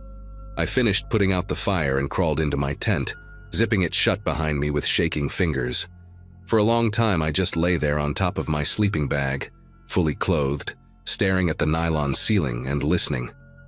The campground was dead quiet now. No wind, no animal sounds, nothing except the occasional creak of branches settling. I must have drifted off at some point because the next thing I remember is waking up to hushed voices. It was Troy and Danny talking outside their tent in urgent whispers. I checked my phone and saw it was almost 3 in the morning. I unzipped my tent as quietly as I could and crawled out into the darkness, and Troy immediately grabbed my arm. He pointed toward Site 16 and told me to look. There was a figure standing at the edge of the empty campsite, maybe 40 feet from where we were. I could barely make out the shape in the darkness. A person, definitely a person, standing completely still and facing our direction. No flashlight, no movement, just standing there like they were watching us. Danny was breathing fast beside me, asking what we should do, but none of us had an answer. Troy grabbed a heavy flashlight from his tent and clicked it on, swinging the beam toward Site 16. The figure was gone. Just the empty fire pit and the wooden post with the number on it, and the dark wall of trees beyond. We swept the light back and forth across the tree line, but there was nobody there. No movement. Nothing to prove what we had all just seen. Danny wanted to wake up Nathan and Jenna, but Troy said we should wait. Said maybe it was just some drunk camper from another site wandering around lost. I knew that was not true, and I think Troy knew it too. But saying it out loud made everything feel slightly less insane. We agreed to take shifts staying awake and watching, and I volunteered for the first one. Troy and Danny went back into their tent, but I could hear them whispering for a long time before it finally went quiet. I sat on the picnic table bench with the flashlight in my lap, scanning the darkness every few seconds, my ears straining for any sound. An hour passed with nothing. Then another. By the time the sky started showing the faintest hint of gray on the horizon, I had almost convinced myself the whole thing was some kind of shared hallucination, brought on by too much whiskey and not enough sleep. That is when I heard the footsteps. They came from behind me, from the direction of the lake, soft crunching sounds on the gravel and pine needles that covered the ground near the water. I spun around and raised the flashlight, but the beam only reached so far, dissolving into the mist that had started rising off the lake surface. The footsteps stopped. I held my breath and listened, and in that silence I heard something else.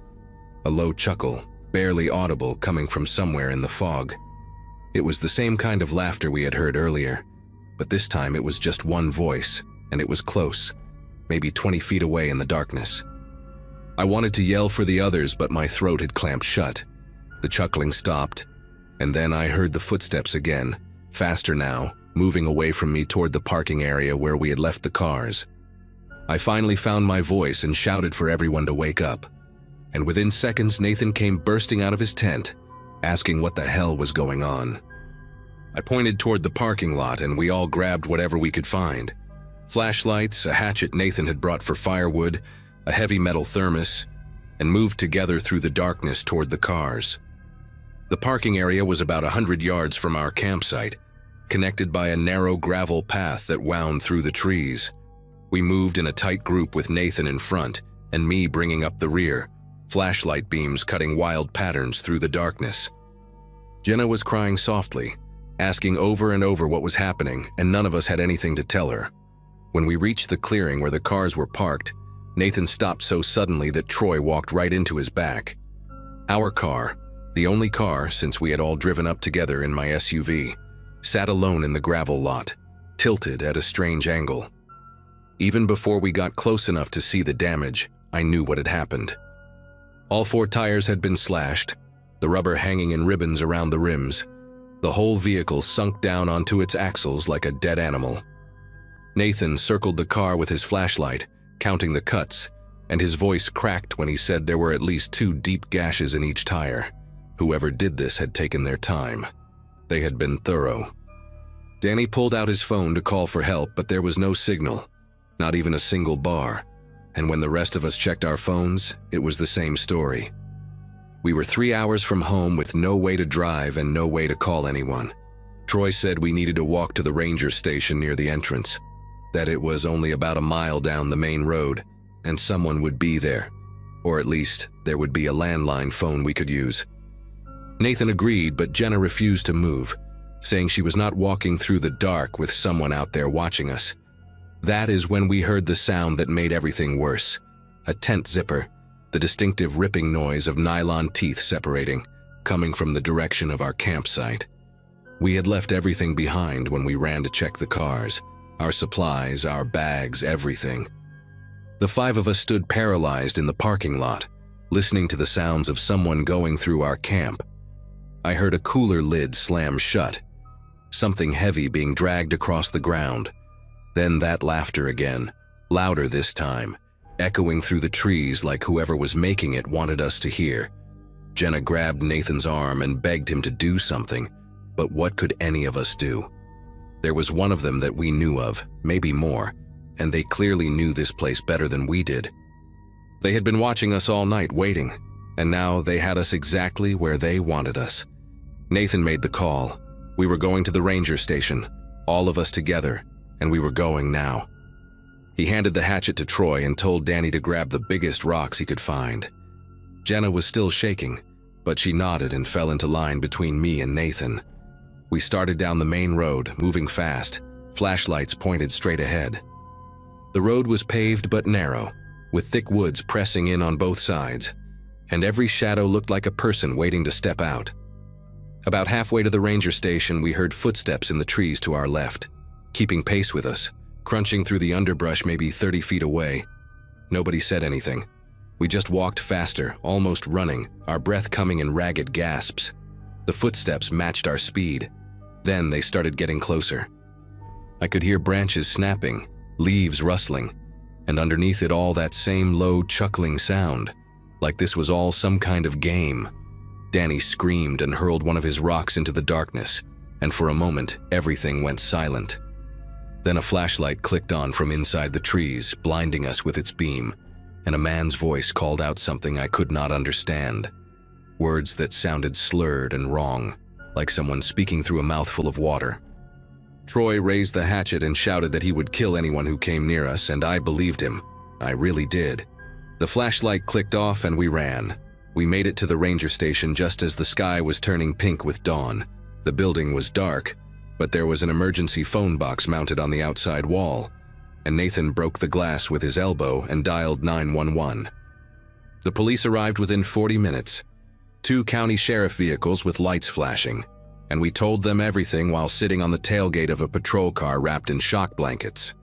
They searched the campground and found our site completely trashed.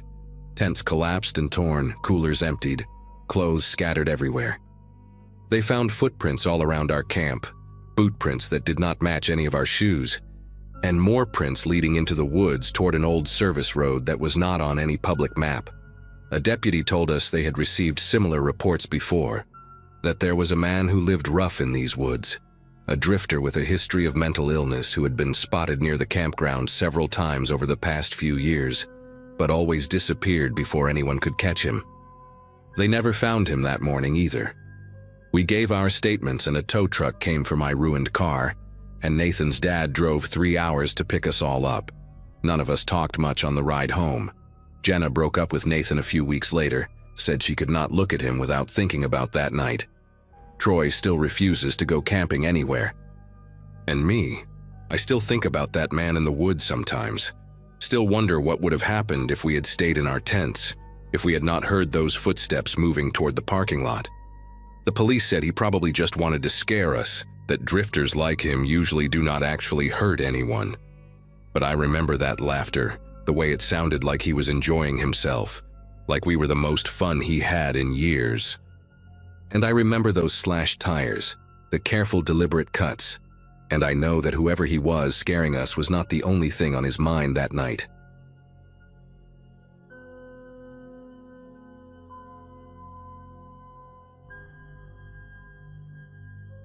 I'd been looking forward to that camping weekend for weeks, mostly because life had been so loud lately that I needed a place where my phone couldn't buzz every 3 minutes. Back then, I was juggling a messy work schedule and crashing on a friend's couch while looking for a new apartment. So when my friend Lana suggested a quick escape to a lakeside campground a few hours from town, I jumped at it without thinking twice. It was me, Lana, her cousin Ivy, and our friend Paige. 4 of us crammed into Lana's aging SUV with way too many snacks and a playlist that barely held us together. We reached the site in the late afternoon, the kind of place where pine needles blanket everything and the lake sits so still it looks like it's holding its breath. Setting up camp felt almost therapeutic, staking the tents, dragging logs into a crude bench around the fire pit, and arguing over who was worst at tying knots. For the first time in a while, I felt like I could actually stretch my mind out and relax. The night eased in slowly, that bluish hour when the trees turn into silhouettes and conversations start to loosen. We made dinner on a small grill Lana insisted on bringing, even though it looked like it belonged in a museum. And after a while, someone pulled out a bag of marshmallows and we all started telling stories that got dumber and more chaotic with each drink. The fire crackled loud enough to make the surrounding woods feel farther away, like we were in our own bubble. At one point, Ivy tried to teach us a ridiculous campfire song she remembered from a childhood summer program. something involving hand motions none of us could replicate after 2 beers. We were loud, laughing, comfortable. Everything felt uncomplicated in the best way. Must have been close to midnight when Paige stopped mid-sentence and tilted her head toward the hill above our site. A narrow dirt road ran up there, empty as far as we knew, blocked from our campsite by a row of tall pines. But through the branches we caught the shape of a pickup truck parked on the road. No headlights, no movement, just the faint growl of an engine running low. At first we didn't quite register it. The fire was bright and our conversations were louder than our instincts. But the longer we looked, the stranger it felt that anyone would be up there, engine humming in the dark, without even a cabin light turning on. Lana muttered that maybe someone was just on the phone or taking a break. Paige joked that it was probably some guy who got lost trying to find a place to pee. None of us wanted to be the one to say the situation made us tense. Eventually the truck rolled away, slow enough that we heard gravel shift, and the mood drifted back to normal. We pretended we weren't still thinking about it as we put out the fire and shuffled into our tents. I shared a tent with Lana, and we lay there talking quietly until the conversation thinned and sleep started pulling us under. Sometime deep in the night, I snapped awake to the sound of footsteps, measured steps heavy enough to compress the soil but soft enough that whoever it was didn't want to be noticed. I held my breath, listening as those steps moved between the tents. One pass, then another, followed by a faint clink near the fire pit. Lana whispered something I couldn't make out, and for a long moment we just lay there, barely breathing, waiting for the sound to continue. But eventually the night fell silent again, and neither of us dared unzip the tent to check. By the time pale light began filtering through the tent fabric, my nerves felt stretched thin from a night of half-sleep. The others emerged around the same time, each of us pretending we'd rested fine until Ivy admitted that she'd heard someone brushing past her tent sometime before dawn. Paige said she thought she heard low breathing outside her door flap, but convinced herself it was the wind because the alternative made no sense in a place so remote. None of us wanted to bring up the truck again, but the memory of its silent shape hovering on the ridge stuck with us like a burr you can't shake off. We gathered around what was left of the fire pit as the sky shifted from gray to gold, trying to act like people who'd simply had an ordinary night outdoors. Lana walked toward the cooler to start breakfast, only to stop abruptly and call us over.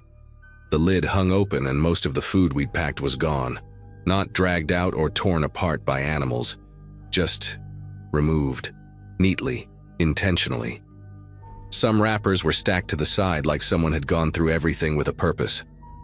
Our campsite didn't show any signs of wildlife poking around. No claw marks, no scattered trash, no tracks that looked like anything but boot prints, the kind you don't expect to see when you know the only shoes among your group belong to 4 women wearing sneakers with very different soles. Ivy pointed out a set of prints circling the fire area, deep and crisp, as if made only a couple of hours earlier when the ground was still damp. That realization sent a shiver through our group. Not panic exactly, but an unsettling awareness that someone had been studying our space while we slept. Paige backed away from the fire pit and moved toward her tent, saying she wanted to grab her phone to check the time. Then she stopped at the doorway, staring at the roof of the tent like she couldn't quite believe what she was seeing. Resting right in the center was a set of car keys. Not ours. Not from Lana's SUV. The key fob was old, scratched, attached to a small metal tag with numbers etched faintly into it. None of us recognized the brand stamped on the back. Paige didn't even want to touch them at first. She used the corner of her sleeve to lift them, turning them in her hand like some kind of warning had been left for us. That was when the memory of the footsteps clicked into place and made the whole scene feel heavier. Someone had walked between our tents, rummaged through our cooler, circled our fire, and left keys deliberately where they'd be seen. Lana's voice shook a little when she suggested maybe the keys belonged to someone who stopped by during the night for help. But if that were true, why not say something? Why not call out, and why take our food? We all kept scanning the tree line and the ridge above, half expecting to see that same truck watching us again. The woods around us felt unusually still, almost like the morning was waiting for us to decide our next move. Lana was the first to suggest packing up, and none of us argued. We moved quickly, not talking much, just collecting our things in a rhythm that bordered on frantic. Every few minutes, one of us would glance at the dirt road above the hill, expecting that truck to appear again. The morning air carried a calm that didn't match the atmosphere inside our circle. Even the birds felt quiet, like they were keeping their distance. I remember stuffing my sleeping bag into its sack with far more force than necessary, wanting nothing more than solid walls and a locked door. It didn't help that the boot prints around the campsite seemed clearer in the early light, as if the person who left them had lingered longer than we first thought. Once everything was in the car, Paige insisted we walk the perimeter one more time to be sure we hadn't missed anything important. I didn't want to, but leaving without checking felt worse. We followed her in tense silence as she traced the line of disturbed soil leading from the cooler area toward the trees. There were more prints than we had realized, some overlapping, some angled like the person had paused to look back at our tents. A broken twig here, a faint scuff on a rock there. At one point, Ivy crouched to examine a mark on the ground that looked like someone had knelt beside the fire pit. Maybe that same moment we heard the faint clink during the night. We didn't find any other belongings or clues, just the sense that whoever visited us had moved with intention. The drive back felt longer than the trip in. None of us talked much. We were too busy replaying that night from every possible angle, trying to justify the things that didn't make sense. Lana kept glancing in the rearview mirror, and every time her eyes flicked up, my pulse ticked a little faster. When we reached the main road, Paige pulled the unfamiliar keys from her pocket and set them in the cup holder between us. None of us wanted to bring them home, but tossing them in the woods felt wrong too, like ignoring something we should take seriously. Eventually, we agreed to leave them at a ranger station on the way back to town. The ranger who greeted us took one look at the keys and asked if we'd found them near the old logging trails. We hadn't mentioned anything about trails. When we told him which campsite we'd used, he let out a slow breath and said they'd had scattered reports over the years of a man who drove an older pickup through the back roads, watching campsites from a distance. No violence, just strange behavior, early morning tire tracks, missing food, objects moved around, little things left behind. No one had ever caught him, or even gotten a description clear enough to help. According to the ranger, the keys didn't match any recent lost item reports. He promised to log them anyway, and told us we'd done the right thing leaving. That was the final push we needed. We went straight home and never camped in that area again. I still think about those footsteps in the dark and the quiet way that stranger moved around us, and I'm grateful every day that he left before any of us woke up fully.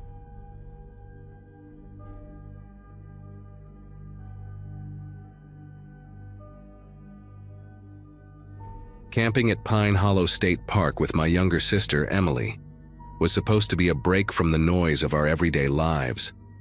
I had just switched jobs, and she had taken a few days off from her internship, so disappearing into the woods felt like the right move at the time. We picked a small, isolated campground near a lake, the kind of spot where you can hear water brushing against the shore if everything else stays quiet. The evening felt peaceful enough. Soft breeze, fire crackling, the smell of pine settling around us. Nothing that hinted anything strange was coming. We talked about work, about our parents, about how we both missed summer trips we used to take as kids. By the time we zipped up the tent for the night, it felt like life had slowed down just enough to breathe. Somewhere deep into the night, I woke up without knowing why. It wasn't cold, and there wasn't any obvious noise at first, just the usual nighttime sounds. Branches shifting, insects humming. Emily was asleep next to me, curled inside her sleeping bag. I was about to lie back down when a faint whisper crept through the fabric of the tent. It wasn't wind, and it wasn't some animal moving around. It was a voice, low, quiet, dragging the syllables like someone trying not to be heard. And it said my name, not shouted, not spoken normally. More like someone right outside our tent trying to get my attention without waking anyone else in the world. I thought I imagined it. I held my breath, listening, trying to figure out whether it was coming from the lake or the trees behind us. Then it said Emily's name, in that same breathy, drawn-out way. My sister stirred a little like she was dreaming, but she didn't wake up. I leaned closer to the tent wall, trying to see if someone's shadow would show through the fabric. But there was nothing. No footsteps. No crunch of leaves. Just that whisper slipping between the trees, repeating our names like whoever it was knew exactly who we were. I told myself some campers nearby must have overheard us earlier and were messing around. It was the only explanation that didn't make me want to unzip the tent and run. In the morning, we walked the whole campground expecting to find a group of teenagers laughing about their brilliant prank. But every site was empty. Not just empty, untouched. Picnic tables with a thin layer of pollen, charcoal grills without a single ember, fire rings that hadn't been disturbed in days. When we reached the small trail office by the entrance, the ranger checking his inventory told us we were the only people who had checked in the night before. His tone was casual, but he gave us a look like he was waiting for us to mention something. When I finally asked if he'd heard anything strange during the night, he paused just long enough to make my chest tighten, then said, "Visitors sometimes report voices in the woods, calling them by name, and that it usually happens right before someone vanishes on one of the trails." We tried to laugh it off as we walked back to our campsite, but the ranger's comment hung in the air like humidity before a storm. Emily kept glancing toward the tree line, the way you do when you feel like someone might step out at any second. I kept trying to think logically. Maybe the ranger was just trying to scare us into staying on marked trails. Maybe he exaggerated the stories. Maybe the whispers were just the wind shaping itself strangely through the branches. But none of those explanations lined up with the fact that the voice had used our names, spoken clearly enough that I recognized the exact tone. As we cleaned up the campsite and decided to take a short hike anyway, I kept replaying that whisper in my head, trying to convince myself it wasn't as clear as I remembered. The trail we picked was quiet in a way that didn't match the early afternoon light. Birds weren't making much noise, and even the leaves overhead seemed still, as if the whole forest was waiting for something. Emily walked ahead of me, pointing out weirdly bent trees or tracks in the dirt, trying to distract us. But neither of us could completely shake the tension crawling between us. At one point, we reached a fork in the path, and a wooden sign pointed left toward the overlook. I suggested going that way, but Emily hesitated, staring into the cluster of trees on the right trail as if something there had pulled her attention. When I asked what she saw, she said she thought she heard someone whispering again, this time farther away, like a distant voice threading through the undergrowth. We stood there for a minute, listening, but the woods were silent. I told her it was probably just her nerves reacting to the ranger's story, and she nodded, though she didn't look convinced. We kept going toward the overlook, and for a while things felt normal again. The air smelled like sun-warmed pine, and the trail opened up just enough for light to spill through. But as we got closer to the viewpoint, something shifted around us. Not a noise, not a movement. More like the forest had gone quiet in a way that felt intentional. Emily slowed until she was right beside me, and I noticed the tiny hairs on her arms standing straight up. She whispered my name, not to get my attention, but to ask a question without saying the whole sentence out loud. Did I hear it too? At first, I thought she meant footsteps or branches moving, but then the same low whisper from the night before drifted toward us from the trees off the trail. Only this time, it didn't sound like it was calling from outside a tent. It sounded like it was standing somewhere between the trunks, as if someone was hiding just out of sight. It said my name once, then hers, letting each syllable drag through the quiet afternoon. Emily's grip tightened on my arm, and every instinct in me pushed to get her away from that stretch of forest. We stepped backward, slow at first, then quicker, not turning our backs to the trees until we reached the fork again. Whatever was in those woods knew who we were. And it didn't sound confused or lost. It sounded like it wanted us to follow. Back at the campsite, we didn't even sit down. We threw everything into the trunk of my car with the kind of coordination that comes from shared panic, neither of us needing to say much. The woods around us felt different from the night before, brighter but somehow heavier, as if the sunlight was just a thin layer stretched over something waiting underneath. I kept expecting to hear that whisper thread between the trees again. Emily kept glancing toward the narrow path that led down to the lake, as though someone might walk up from the shoreline at any second. We weren't talking anymore. Every few seconds, one of us would pause and listen, trying to catch any sound that didn't belong. Even the breeze pushing through the pines seemed too quiet. Once we were in the car, the relief was short-lived. The road leading out of the campground cut through a long stretch of dense woods, and the trees leaned close on both sides like they wanted to hide whatever moved beneath them. I focused on the dirt road ahead, but Emily suddenly said my name in a timid, wavering voice I hadn't heard from her since we were kids. She pointed to her phone. She had no signal, but the lock screen kept turning on by itself, displaying a dark, blurry image, as if the phone had snapped a photo from inside her pocket. The picture showed nothing obvious, but the background looked too much like the trail we'd taken earlier. She swore she hadn't touched the camera. I didn't know what to tell her. All I knew was that we had to get out of those woods fast. When we reached the ranger station again, the same man from earlier stepped outside before we even parked, like he already sensed we were coming back. I told him, without much detail, that we'd heard something again on the trail and didn't feel safe staying. He studied us for a moment, then said quietly that people who hear their names in the forest usually describe the same thing, a voice that seems close but never shows itself. Some say it sounds like a family member. Others say it mimics the exact tone of someone they know. And according to him, every missing person case in the park started with that same detail. He advised us to go straight home and not linger anywhere alone between the trees. The certainty in his voice left no room for argument. We drove the entire way back to town without music, without stopping, barely speaking. Emily kept her phone in her lap, screen facing down, like she didn't trust whatever had caused it to light up. I kept replaying everything. The whisper outside the tent, the empty campsites, the voice on the trail, the ranger's warning. That night, neither of us slept well, and for weeks afterward, I'd hear faint noises whenever I passed wooded areas, even small patches of trees near the highway. Nothing ever called my name again, but the memory of how it sounded hasn't faded. I don't know what would have happened if we had followed the voice deeper into the forest. I'm just grateful we left when we did.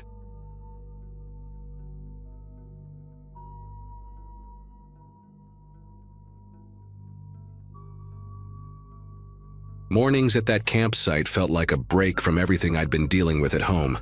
And that was the whole reason I'd gone out there with my dog, Milo. I was 16, stubborn, and convinced that a few quiet days in the woods would clear my head before school started again. Milo was the kind of dog people remembered. A reddish mutt with mismatched eyes and a strange habit of tilting his head like he understood full sentences. We'd been on that trail before, but this time the place felt heavier, like the air carried some kind of tension I couldn't pin down. I kept telling myself it was just because the campground was quieter than usual, with only one other spot occupied way down near the stream. I spent most of that day wandering around the area, letting Milo sprint ahead and catch sense, while I tried to settle into the idea of having actual peace for a bit. By late afternoon, the weather had shifted in a way that made the woods seem older, almost watchful. Milo kept pausing, staring toward the thick line of trees behind our tent with his ears pinned forward. Normally he was fearless, the type to chase after any sound without hesitation, but he kept circling close to me like he wasn't sure about something. I tried to laugh it off and tossed him a treat, thinking maybe he was just tired from the hike earlier. The campsite itself had this odd layout, tall pines on three sides and an uphill slope behind us where the ground dipped into a shadowy ravine. Every time the wind passed through that direction, the branches scraped in a way that reminded me of someone dragging cloth over bark. I kept pretending not to notice how often I looked back at it. Everything shifted around dusk, right when I was finishing dinner over the fire. Milo perked up suddenly, tail low, nose twitching as he stared again toward the ravine. Before I could say anything, he let out this soft, uneasy whine, one I'd only heard once before, the night he cut his paw on broken glass and tried to hide it from me. Then he trotted toward the tree line, glancing back as if expecting me to follow. I called after him, telling him not to go far, but he slipped between the trees anyway.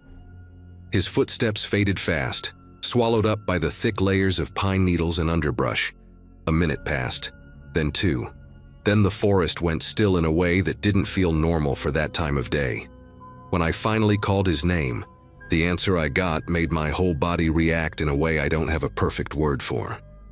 It was a whine, the same pitch Milo made when he wanted attention, but it echoed deeper in the woods, stretched slightly wrong, like someone trying to imitate him without understanding how real dogs breathe between sounds.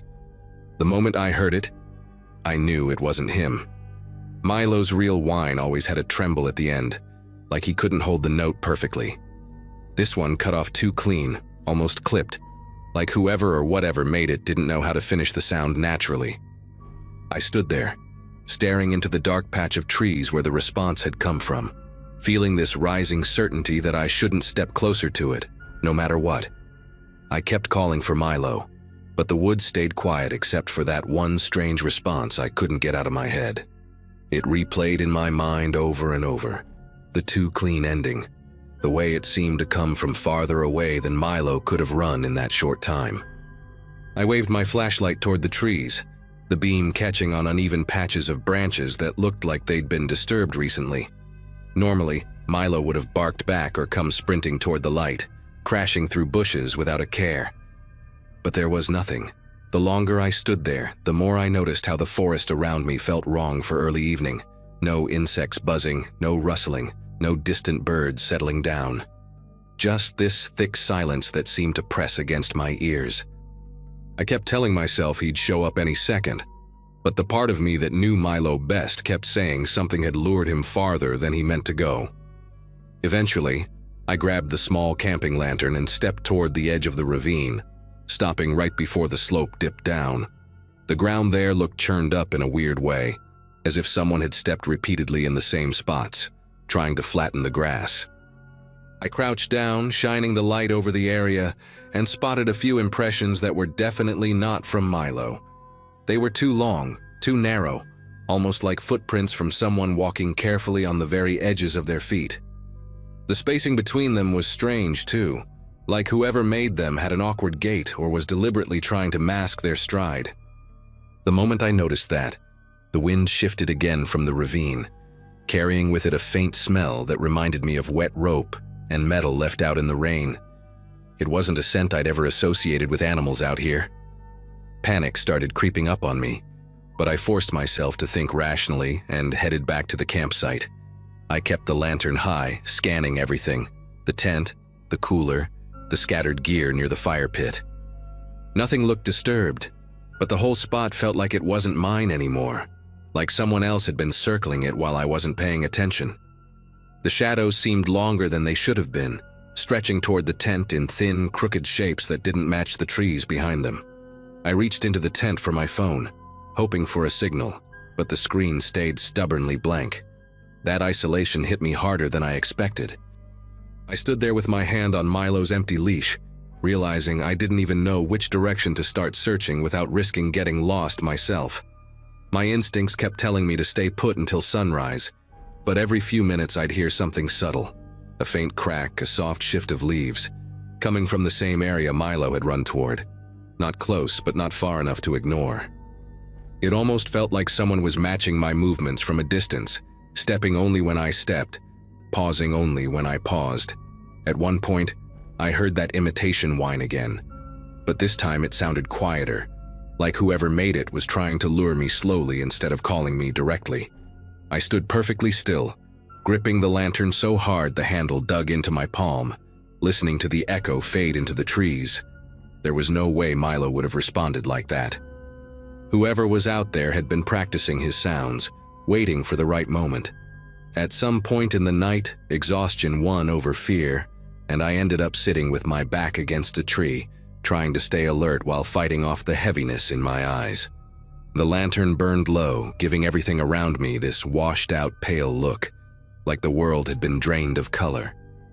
Every so often I whispered Milo's name, quietly enough that if someone was listening, it wouldn't give away my position too clearly. The forest answered with nothing but that same thick quiet, and it felt like the trees themselves were holding their breath. When the lantern finally dimmed to its weakest glow, I noticed movement near the slope. Not a full shape, just a shift in the darkness, like someone stepping back the moment the light tried to catch them. That single moment convinced me I wasn't imagining things. Someone had been out there long before Milo wandered off. The hours before dawn stretched endlessly, and I kept replaying every sound I'd heard the day before. Milo sniffing around the trees, the branches scraping, the echoing fake whine. I couldn't shake the thought that maybe the thing, or person, had been circling us for more than just that evening. Around early morning, I heard a distant engine turning over near the trailhead. It was old, the kind of engine that rattles before settling, and it kicked on as if someone had been waiting for the exact moment sunlight started touching the trees. No voices, no doors slamming, no footsteps rushing away, just the engine humming steadily for a few seconds before fading down the dirt road. I stayed frozen where I sat, listening until the sound was completely gone. When it finally stopped, the forest seemed to loosen its grip on the silence. Once the sun pushed fully through the treetops, I grabbed my pack and headed toward the trailhead, calling for Milo in short bursts. My voice bounced strangely between the trees, like the forest hadn't quite woken up yet. I didn't get far before I spotted him, lying just a few yards off the path, half hidden behind a cluster of ferns. His fur was ruffled, and he had a shallow cut near his shoulder, like he'd brushed against something sharp or been grabbed roughly. He lifted his head when he saw me, tail thumping weakly against the ground, and the relief that hit me nearly knocked the breath out of my chest. I wrapped my arms around him, checking him carefully. His injuries weren't deep, but he looked shaken in a way I'd never seen before. He kept glancing past me toward the woods, as if expecting something to step out. I carried him back to the trailhead as fast as I could, and that's when I noticed something I'd missed earlier. Tire tracks that didn't belong to any ranger vehicle. They were fresh, narrow, and uneven, like the vehicle had been loaded unevenly, or someone inside kept shifting weight. The tracks led away from the campground, the same direction the engine sound had gone. I didn't stick around to investigate. I just got Milo into the car and drove straight home. Even now, thinking back on it, I'm convinced someone had been watching the campsite for days, waiting for a chance to separate us. Whoever it was knew how to imitate Milo just well enough to lure him off, but not well enough to hide the mistake in the sound. That tiny flaw might have been the only thing that stopped me from walking into the trees that night.